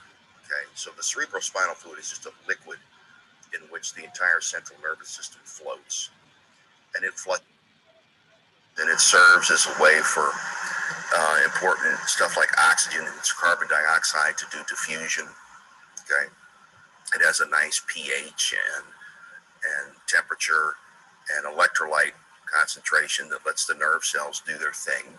Okay, it's generated as a filtrate of blood, and then it is returned to the blood special structures called arachnoid granulations, which are between the two big hemispheres of the brain, and we'll get to that when we talk about the brain in the next installment. The microglia are basically the only immune protection that the central nervous system has, so they eat up dead cells and they try to attack and destroy pathogens. It's not a tremendously effective immune function for the central nervous system, which is why if the blood-brain barrier is broken and our immune system gets in there, the immune system for the rest of our body, it'll attack and destroy nervous tissue because it's never seen it before, and it assumes that it is harmful. Okay, which is why if you have a spinal cord injury, the immune system actually moves in and destroys neurons and starts to lay down scar tissue, and that may patch the wound, but that doesn't restore function. The oligodendrocytes are cells that form a sheath around the axons in order to insulate and protect it. Okay, oligodendrocytes create a substance called myelin. The myelin is an insulator for the axons, and that allows the current that flows through the axons to go much more rapidly from where it starts to where it stops. Okay, this is critically important in a phenomenon that we'll get to in a minute called an action potential. In the peripheral nervous system, the Schwann cells and the satellite cells are responsible for protecting the neurons. Satellite cells are around the cell bodies of the neurons in the peripheral nervous system, and they protect and nourish them. Okay, and the Schwann cells create the myelin sheath in the peripheral nervous system, which serves the same function as the oligodendrocyte myelin sheath in the central nervous system.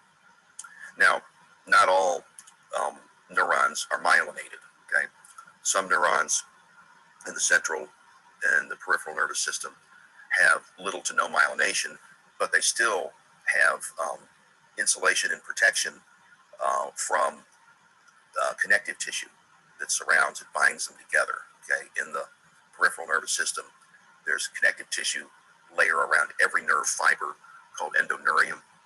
Bundles of nerve fibers are surrounded by perineurium, and the whole nerve is surrounded by epineurium. And the purpose of that is not only to kind of latch everything together, but also to provide a degree of insulation so that you don't have short circuits between information that's going in different directions in a single nerve. The same is true in the central nervous system. Not all of the axons are myelinated, but they all are surrounded by a protective sheath. Oligodendrocytes can wrap around axons in the central nervous system, but not necessarily produce lots of myelin, okay, but still insulate and protect the axons from each other. Okay. If we look at the different parts of a neuron, this is a typical multipolar neuron because it has multiple extensions coming off of its cell body. We see short extensions that are called dendrites, which are the receiving end of electrical signals, and then this long extension called an axon, which is the sending part. Okay, so the way that this works is that there are hundreds of other neurons surrounding these cells, and they're all talking to it through little gaps between the axon terminals of one neuron and the dendrites and somas of another neuron, and this is a special little gap called a synapse. Okay, and what happens when we generate a nerve signal is that a chemical called a neurotransmitter is sprayed onto the dendrites or the soma, and that creates a current that, if it's sufficiently strong, will ripple across the membrane of the soma to this little area here, which is called the hillock or the trigger zone. And if we reach a specific voltage, we generate a long distance electrical signal called an action potential that goes from the hillock all the way to the axon terminal, and that results in neurotransmitter release onto the target. Okay, so this is the receiving part, this is the sending part, and you could think of all the rest of this as kind of the integrating part. Okay, a nerve cell can be really long. Okay, it can be a foot long or longer, and so it has to have a special setup to move stuff from the soma to the terminal and from the terminal back, and those are essentially cytoskeletal components that are transport proteins, like little train tracks that move stuff back and forth. Okay. The axon is the sending part of the neuron, and if it is myelinated, it's going to be a high-speed electrical signal. Okay, the action potential, which is the long-distance signal we talked about, can move at top speeds of 250 miles an hour in the fastest neurons. Okay, and those are the neurons that do things like send information to our skeletal muscles so we can move and bring information from our joints and our muscles into the central nervous system so that we are able to do things like maintain our balance. Okay, in a myelinated axon, there are little spaces that are not insulated, and those are called nodes of Rabnier. Okay, and those are areas where action potentials are formed in a process that's called saltatory conduction, which we'll get into in a bit. Okay, the axon terminal is where little swellings called synaptic boutons or telodendria are located, and they release neurotransmitter when the action potential reaches them and spray it onto the target. Okay, the neurolemma is simply the outer sheath of Schwann cells that forms this little tube. Okay, the myelin sheath, which can help in peripheral nerves to regenerate the axon if it's clipped or damaged. Different kinds of neurons do different jobs. Sensory or afferent neurons carry information from the body into the central nervous system. Efferent neurons carry motor commands out to the targets so that they carry out our instructions. And interneurons, which are in the central nervous system, process electrical information as it's either heading up to the brain and brainstem or coming down from the brain and the brainstem. Okay, and that's found primarily in what's called the gray matter of the central nervous system, which is the inner neurons that are unmyelinated, the somas, the dendrites, and the white matter in the central nervous system are the myelinated axons. So I always tell my students that in the central nervous system, the gray matter is for signal processing and the white matter is for signal transmission. Okay. All right. If we talk about motor neurons for a minute, the cell bodies of the motor neurons are found in the central nervous system. Okay. So anything that has outgoing information is going to have its cell body in the gray matter of the spinal cord, which is in the core of the spinal cord. The sensory neurons have their cell bodies in the peripheral nervous system. Okay, an example would be the dorsal root ganglia, which are collections of nerve cell bodies that are on the back side of the spinal cord outside the vertebral column. Okay, the autonomic nervous system, which is the nervous system that operates without our conscious input, has its nerve cell bodies in what are called the lateral horns of the gray matter of the spinal cord, and then a 2-neuron chain carries that information to the target, which is anything but skeletal muscle.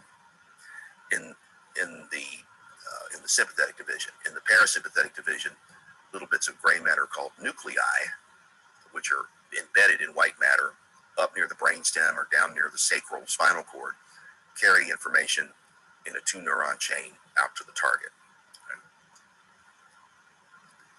So that's the skinny on white and gray matter, right? White matter for signal transmission in the central nervous system, gray matter for signal processing. In the peripheral nervous system, the neurons are basically sending axons out to their targets in the efferent division, or bringing axons in from the body in the afferent division. Okay, so when you look at a nerve, what you're looking at are bundles of axons, and depending on whether we're looking at a nerve that carries autonomic information or somatic motor information or what have you, it could be any combination of incoming and outgoing information, and it could be any combination of somatic or autonomic information. And so you can have bundles of myelinated axons, you can have bundles of myelinated and unmyelinated axons, all within a single nerve. Okay, most nerves in the body are mixed nerves, meaning they carry both incoming and outgoing information, and they can carry any combination of somatic motor or autonomic information. It all depends on what nerve we're talking about. Okay, and then there are some nerves that are strictly efferent and some that are strictly afferent. Okay, efferent nerves only carry motor commands out. Afferent nerves only carry sensory information in, and most of those nerves are part of a group known as the cranial nerves, and we'll learn about them a little bit later as well. Okay, all right. The next 3 installments are going to talk about how it is that a neuron generates an electrical signal and then sends it to a target. Okay, so this talks about membrane potential, and then action potentials, and then the results of all of those processes. So listen up.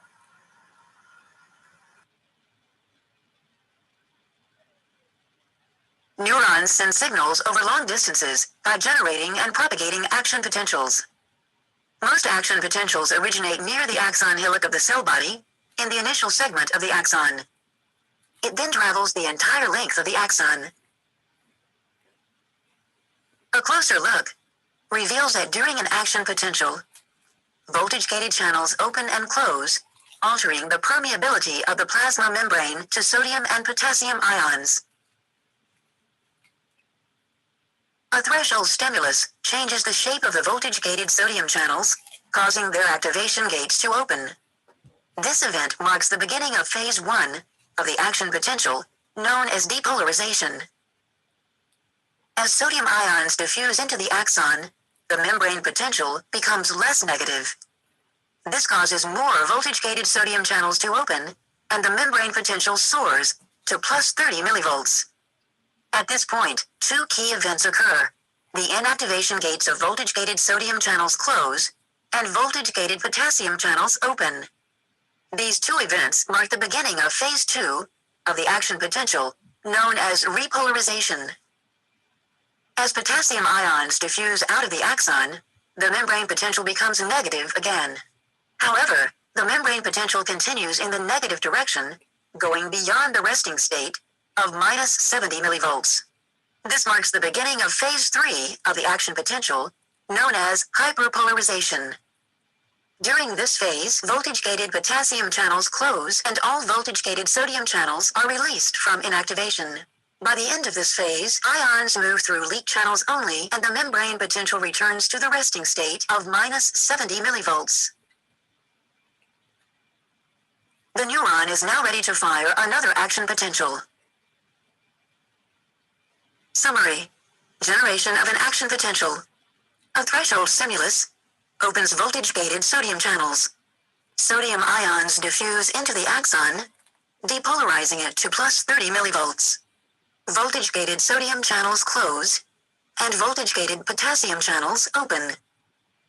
Potassium ions diffuse out of the axon, repolarizing it to a negative value. The membrane potential briefly hyperpolarizes. Voltage-gated potassium channels close, and the membrane returns to the resting state of minus 70 millivolts.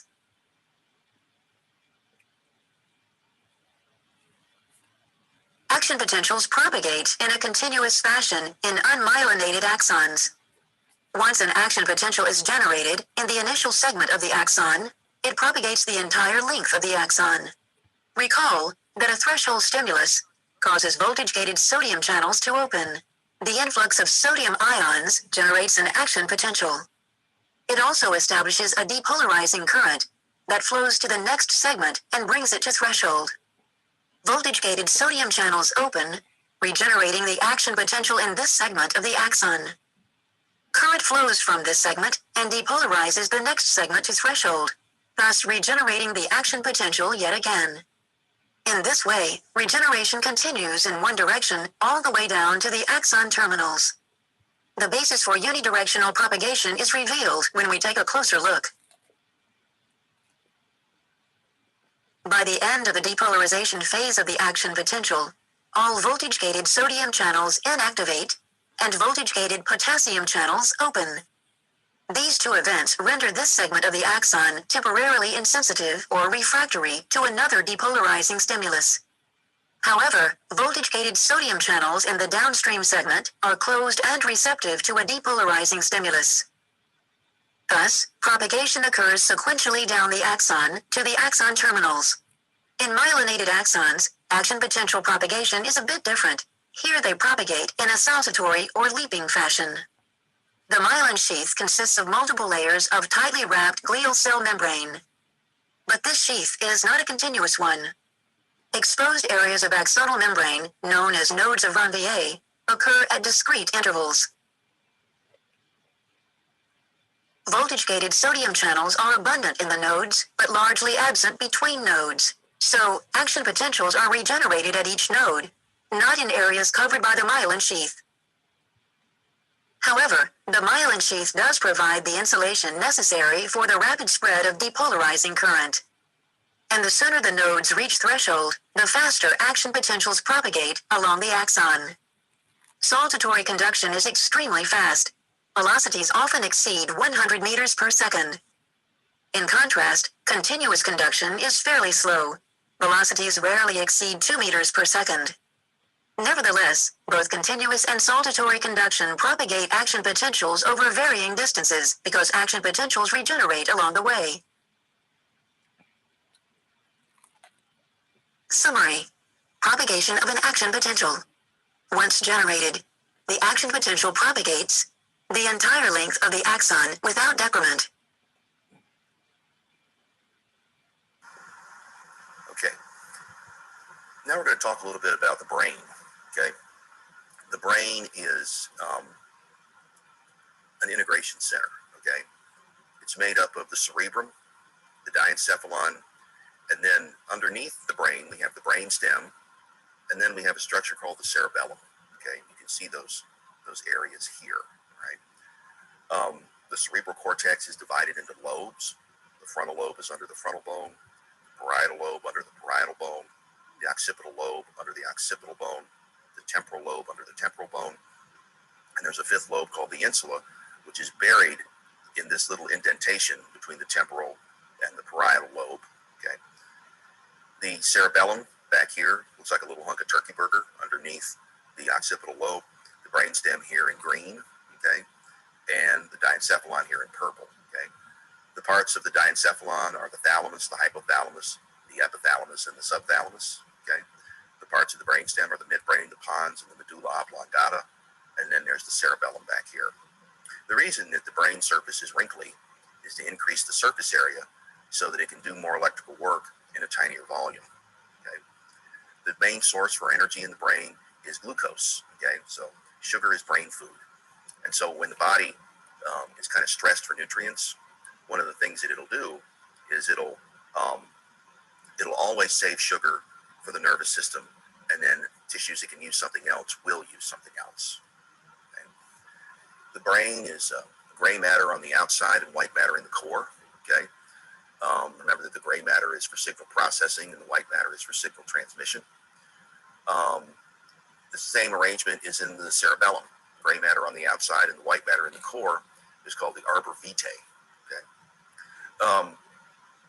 Remember that when we're talking about the cerebral cortex, we're talking about higher brain function. So this is where we perform tasks like learning, reasoning, language, and memory.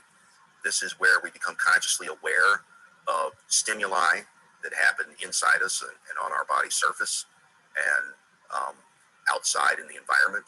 Okay. And we integrate all that stuff, and then we send it to the part of the brain where we decide what we want to do about it, which is the frontal lobe.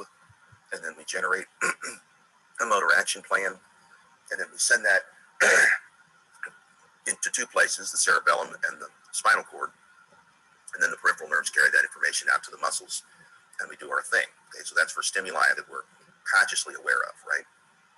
For stimuli that are not consciously acknowledged, okay, but are important nonetheless, the hypothalamus and the brainstem take care of that information and send the commands to the targets through a division called the autonomic nervous system. Okay. The cerebrum has gyri and sulci. Okay.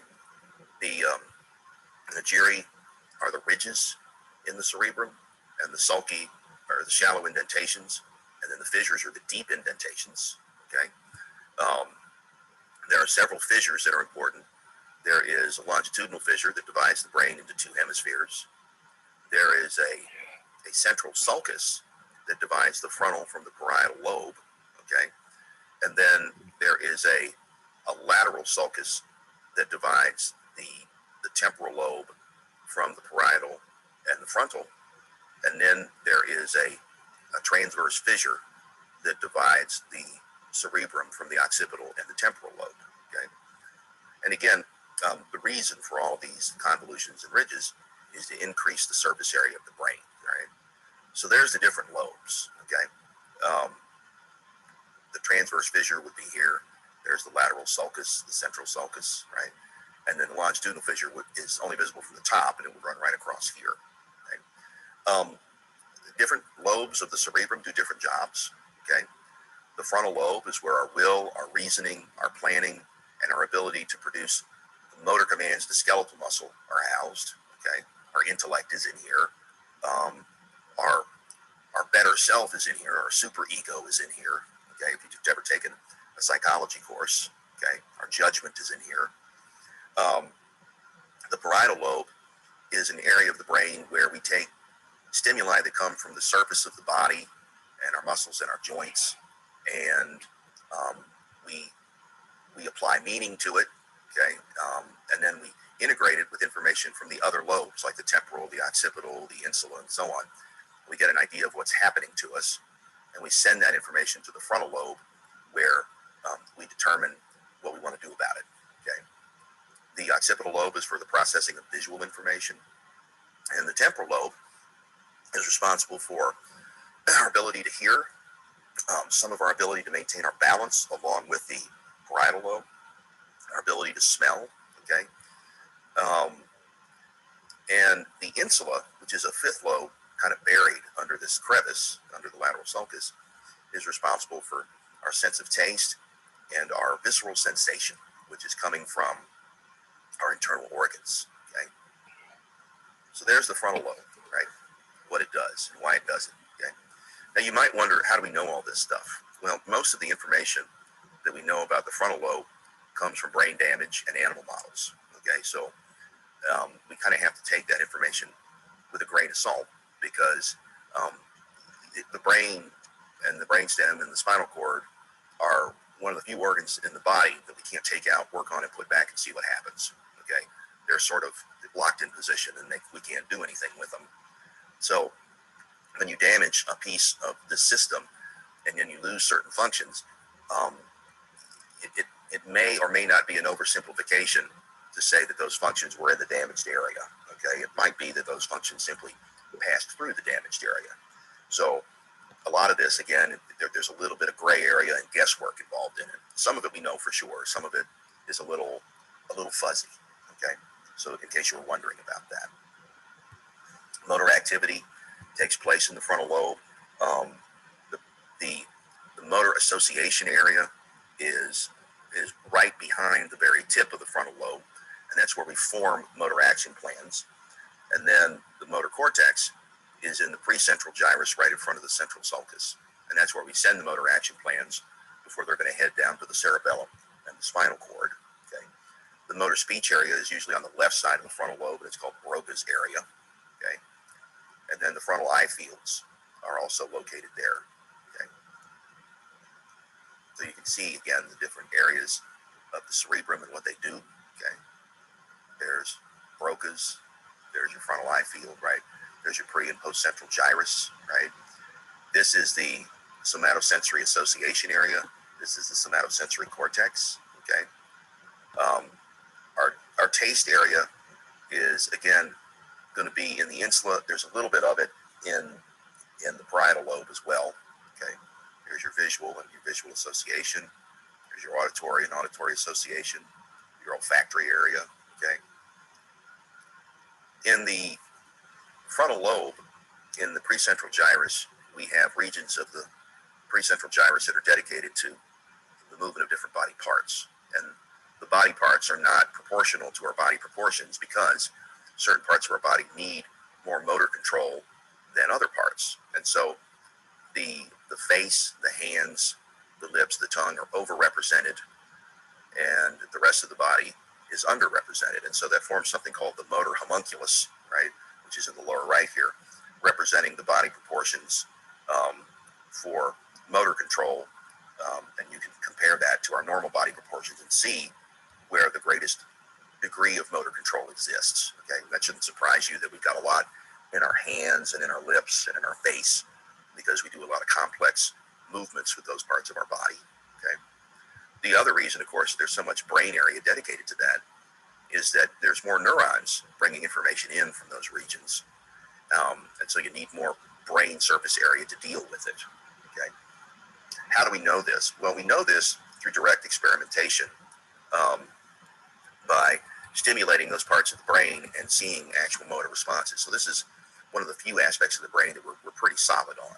Okay, the parietal lobe we talked about is somatosensory and also has some gustatory function. Okay, it's also multimodal association area. The temporal is where our auditory and our olfactory is. The gustatory area, again, for the sake of our textbook, we'll say it's in the temporal lobe, but most textbooks assign it to the insula. And of course, the occipital lobe is where our vision is processed. Okay. Speech areas involve the frontal, the parietal, and the occipital lobes. Okay, they're often in the left hemisphere. And then there are association areas that allow us to interpret sensory information.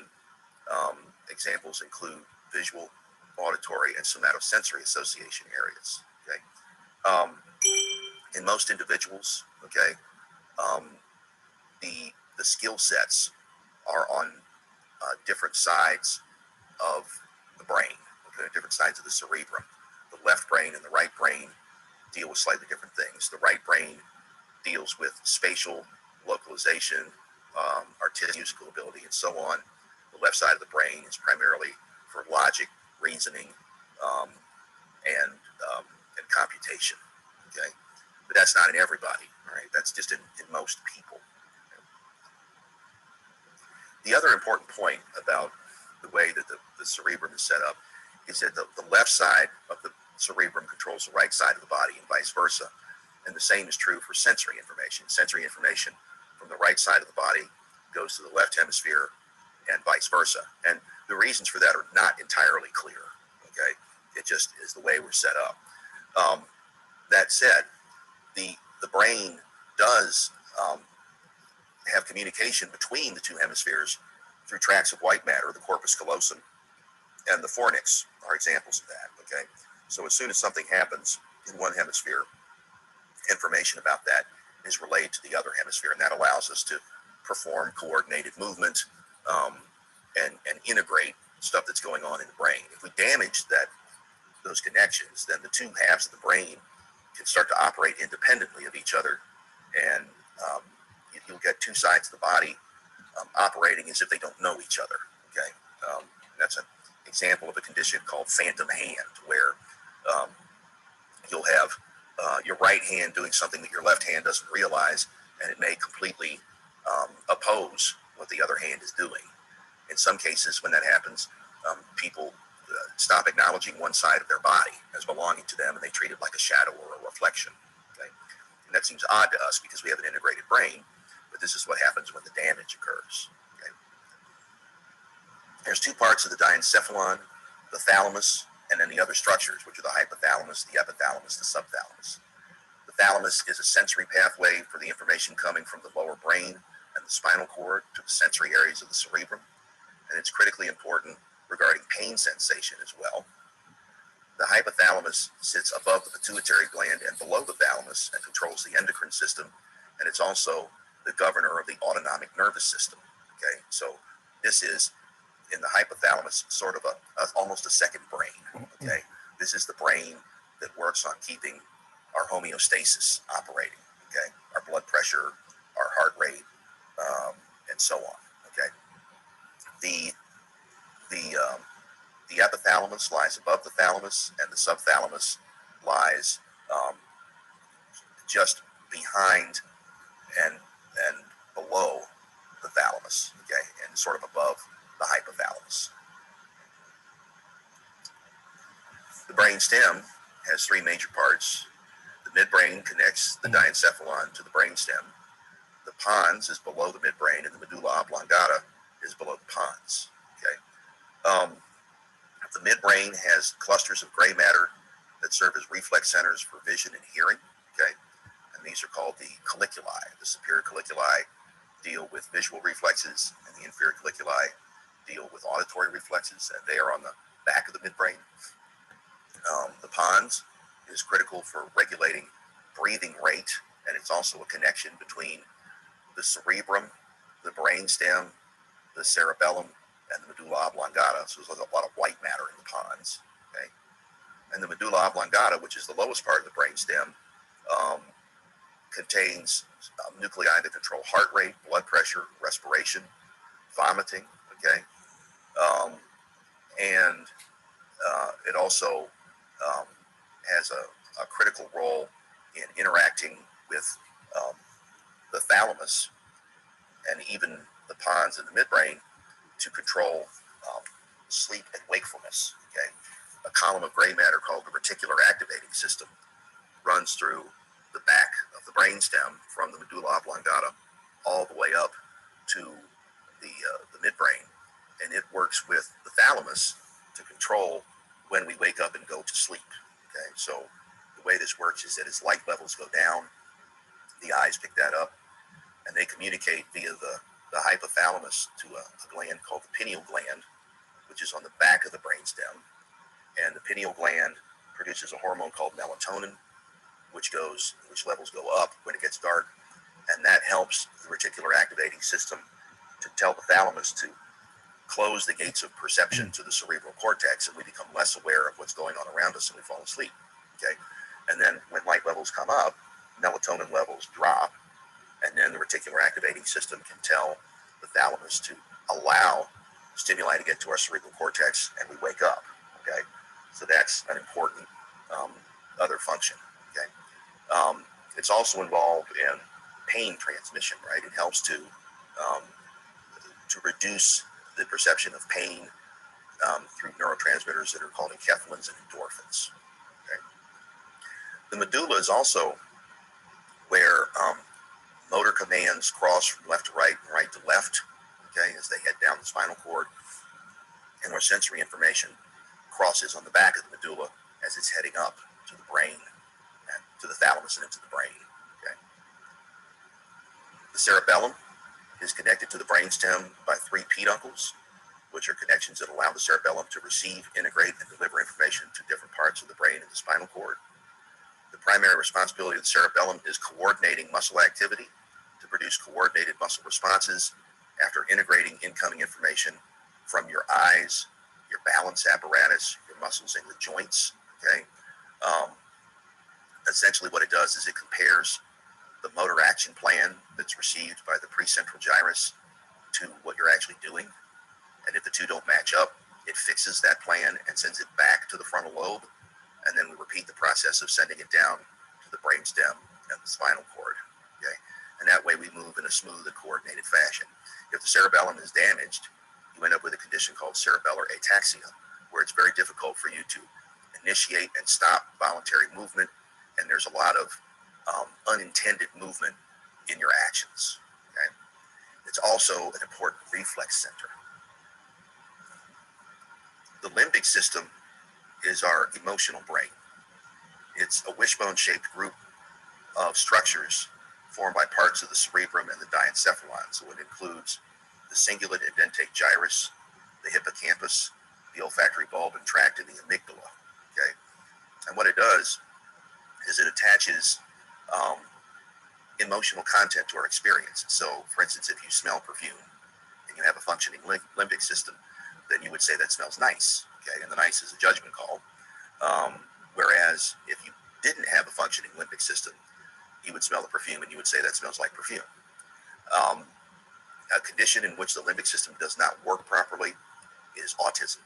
Okay, in autism, individuals have a difficult time expressing their emotions or interpreting emotions in the actions and facial expressions of others.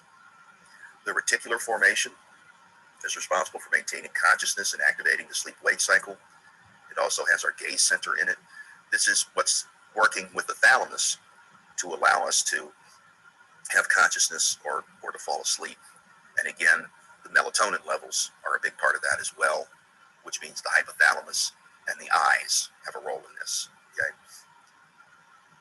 Note that consciousness is wakefulness and is dependent on the reticular activating system. We can, if we damage the reticular activating system, fall into a coma. Okay.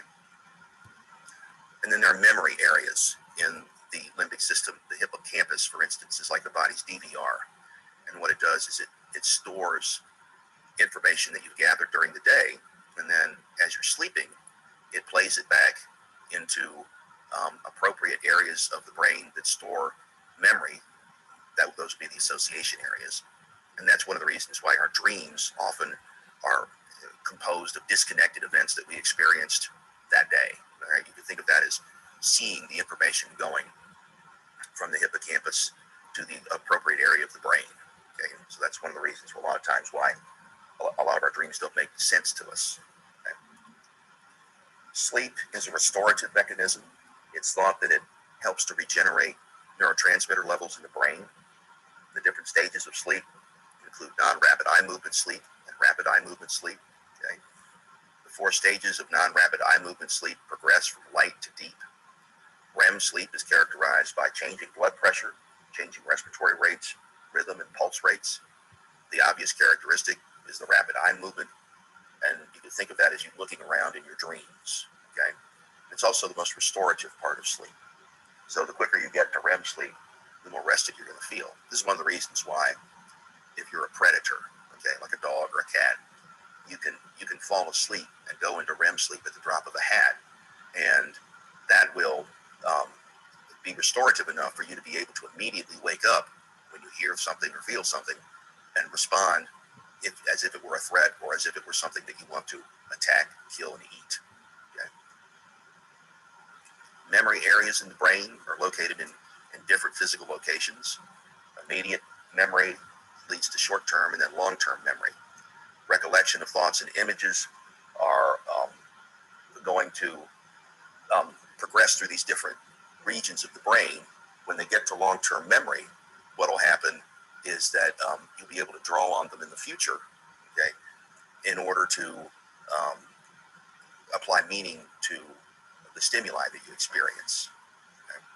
We know that they're in different physical locations of the brain because different conditions that damage the brain alter different memory areas. An example would be amnesia, where you have no long-term memory, but your short-term memory is unaffected, and dementia, in which your short-term memory is virtually non-existent, but your long-term memory stays intact, and those affect different parts of the brain.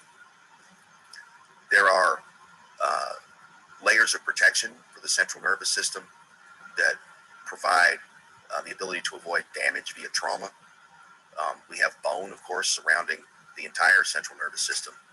The brain and the brainstem are contained in the cranium, and then the meninges are 3 sets of membranes that surround the entire central nervous system and stabilize it and serve as a way for blood vessels to provide nourishment and oxygen to the central nervous system structures, even though the blood they contain never comes into contact with the nervous tissue. And it also helps to tether the central nervous system structures in place so that they don't damage themselves by bumping against the hard surfaces. And then the cerebrospinal fluid is a filtrate of blood in which all of these structures float, and it provides an environment in which they like to function and serves as a way to bring in diffusible components like oxygen and bring out things like CO2, and also has a nice temperature and pH and electrolyte concentration that allows the nervous tissue to function properly. Okay, and then we've already discussed the blood-brain barrier. What you're looking at here is just a diagram of the membranes that protect the central nervous system, and they are from superficial to deep: the dura mater, the arachnoid mater, and the pia mater. Okay.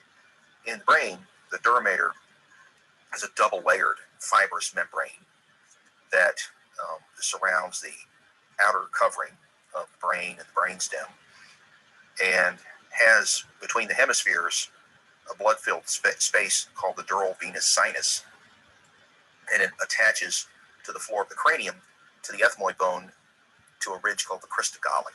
And that sort of tethers the brain in place while it floats in CSF so that it doesn't damage itself. Beneath it is the arachnoid mater. It has spider web-like extensions between the pia and the surface, the inner surface of the arachnoid. The subarachnoid space that surrounds the entire central nervous system is filled with cerebrospinal fluid, again providing cushioning, an appropriate temperature, pH, and electrolyte concentration, and a diffusible medium for CO2 and oxygen. And so the neurons work best in an environment like that.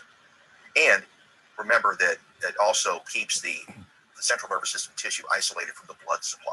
Okay, so the only material that goes from the blood into the neurons, other than non-polar substances, are what the astrocytes and the ependable cells dictate. The dura mater is thick, tough connective tissue, and it divides into sinuses that are filled with blood. The subdural space is located beneath the dura mater, and it does contain blood. A clinical application for this is that when a person sustains a sharp blow to the head and develops a subdural hematoma, one of the dangers, of course, can be increased pressure on the brain. Okay, since the cranium can't expand, this could lead to coma and death, right? If it's not quickly treated. Normally, when we see an increase in intracranial pressure, one of the ways we deal with it is to literally drill holes in the cranium in order to let the extra pressure out. Okay. The cerebrospinal fluid is formed in each of the ventricles that are contained in the core of the brain. They include the 2 lateral ventricles, and then between them is the 3rd ventricle connected by the interventricular foramina. And then the 3rd ventricle has a cerebral aqueduct, which leads to the 4th ventricle, which is behind the pons and in front of the cerebellum. And that 4th ventricle is continuous with the central canal of the spinal cord, which projects all the way down through the middle of the gray matter. And it also has median and lateral apertures that let the cerebrospinal fluid escape the 4th ventricle and bathe the entire outside of the central nervous system, flowing through the subarachnoid space. And this fluid rejoins the blood supply in the dural venous sinus, which is a blood-filled area between the 2 layers of dura surrounding the brain, where little protrusions called arachnoid granulations let that fluid re-enter the blood supply so that we have a continuous flow. And so that has a flushing effect. The CSF is made of water, glucose, protein, and sodium and chloride ions. We'll look at a diagram that shows the ventricles and the flow in just a minute. The ventricles of the brain are lined with ependymal cells. You can see them here. Okay, the 2 lateral ventricles. This is the interventricular foramina. This is the 3rd ventricle, and then this is the cerebral aqueduct. Right there is the 4th ventricle. Okay, and this is the central canal that's continuous with the 4th ventricle.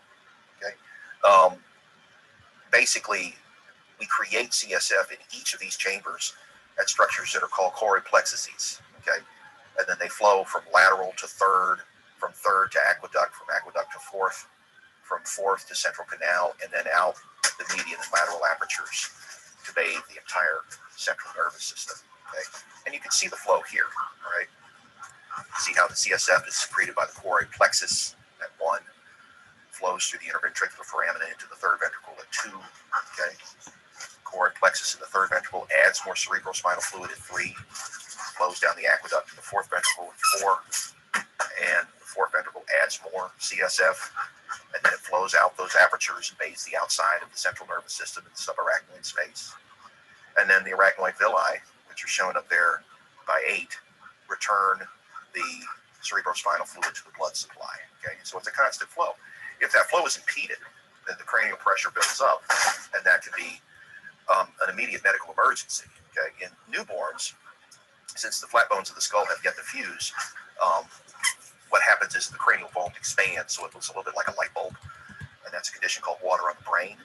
And to fix that, we put a shunt upstream of wherever the blockage of cerebrospinal fluid is located, and then we have a tube that drains into the abdominal pelvic cavity, and then the blood vessels of the abdominal pelvic cavity pick that fluid up, and then we were able to reduce the intracranial pressure, and the cranial vault normally goes back to its original dimensions at that point. Okay. The astrocytes and the ependymal cells help to isolate the central nervous system from toxins that are polar or charged that could get into the central nervous system.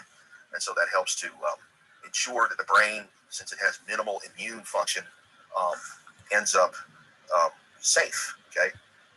Often antibiotics have a difficult time crossing the blood-brain barrier, so an infection can be treated by selecting an antibiotic that is non-polar, or by injecting the antibiotic into the subarachnoid space. In the event that you do get an infection in the central nervous system, it's very serious. Examples of potential complications include meningitis and encephalitis. And usually the way that this works is that either trauma breaches the blood-brain barrier, or there are certain organisms that can penetrate vulnerable spots in the blood-brain barrier and gain access to the central nervous system.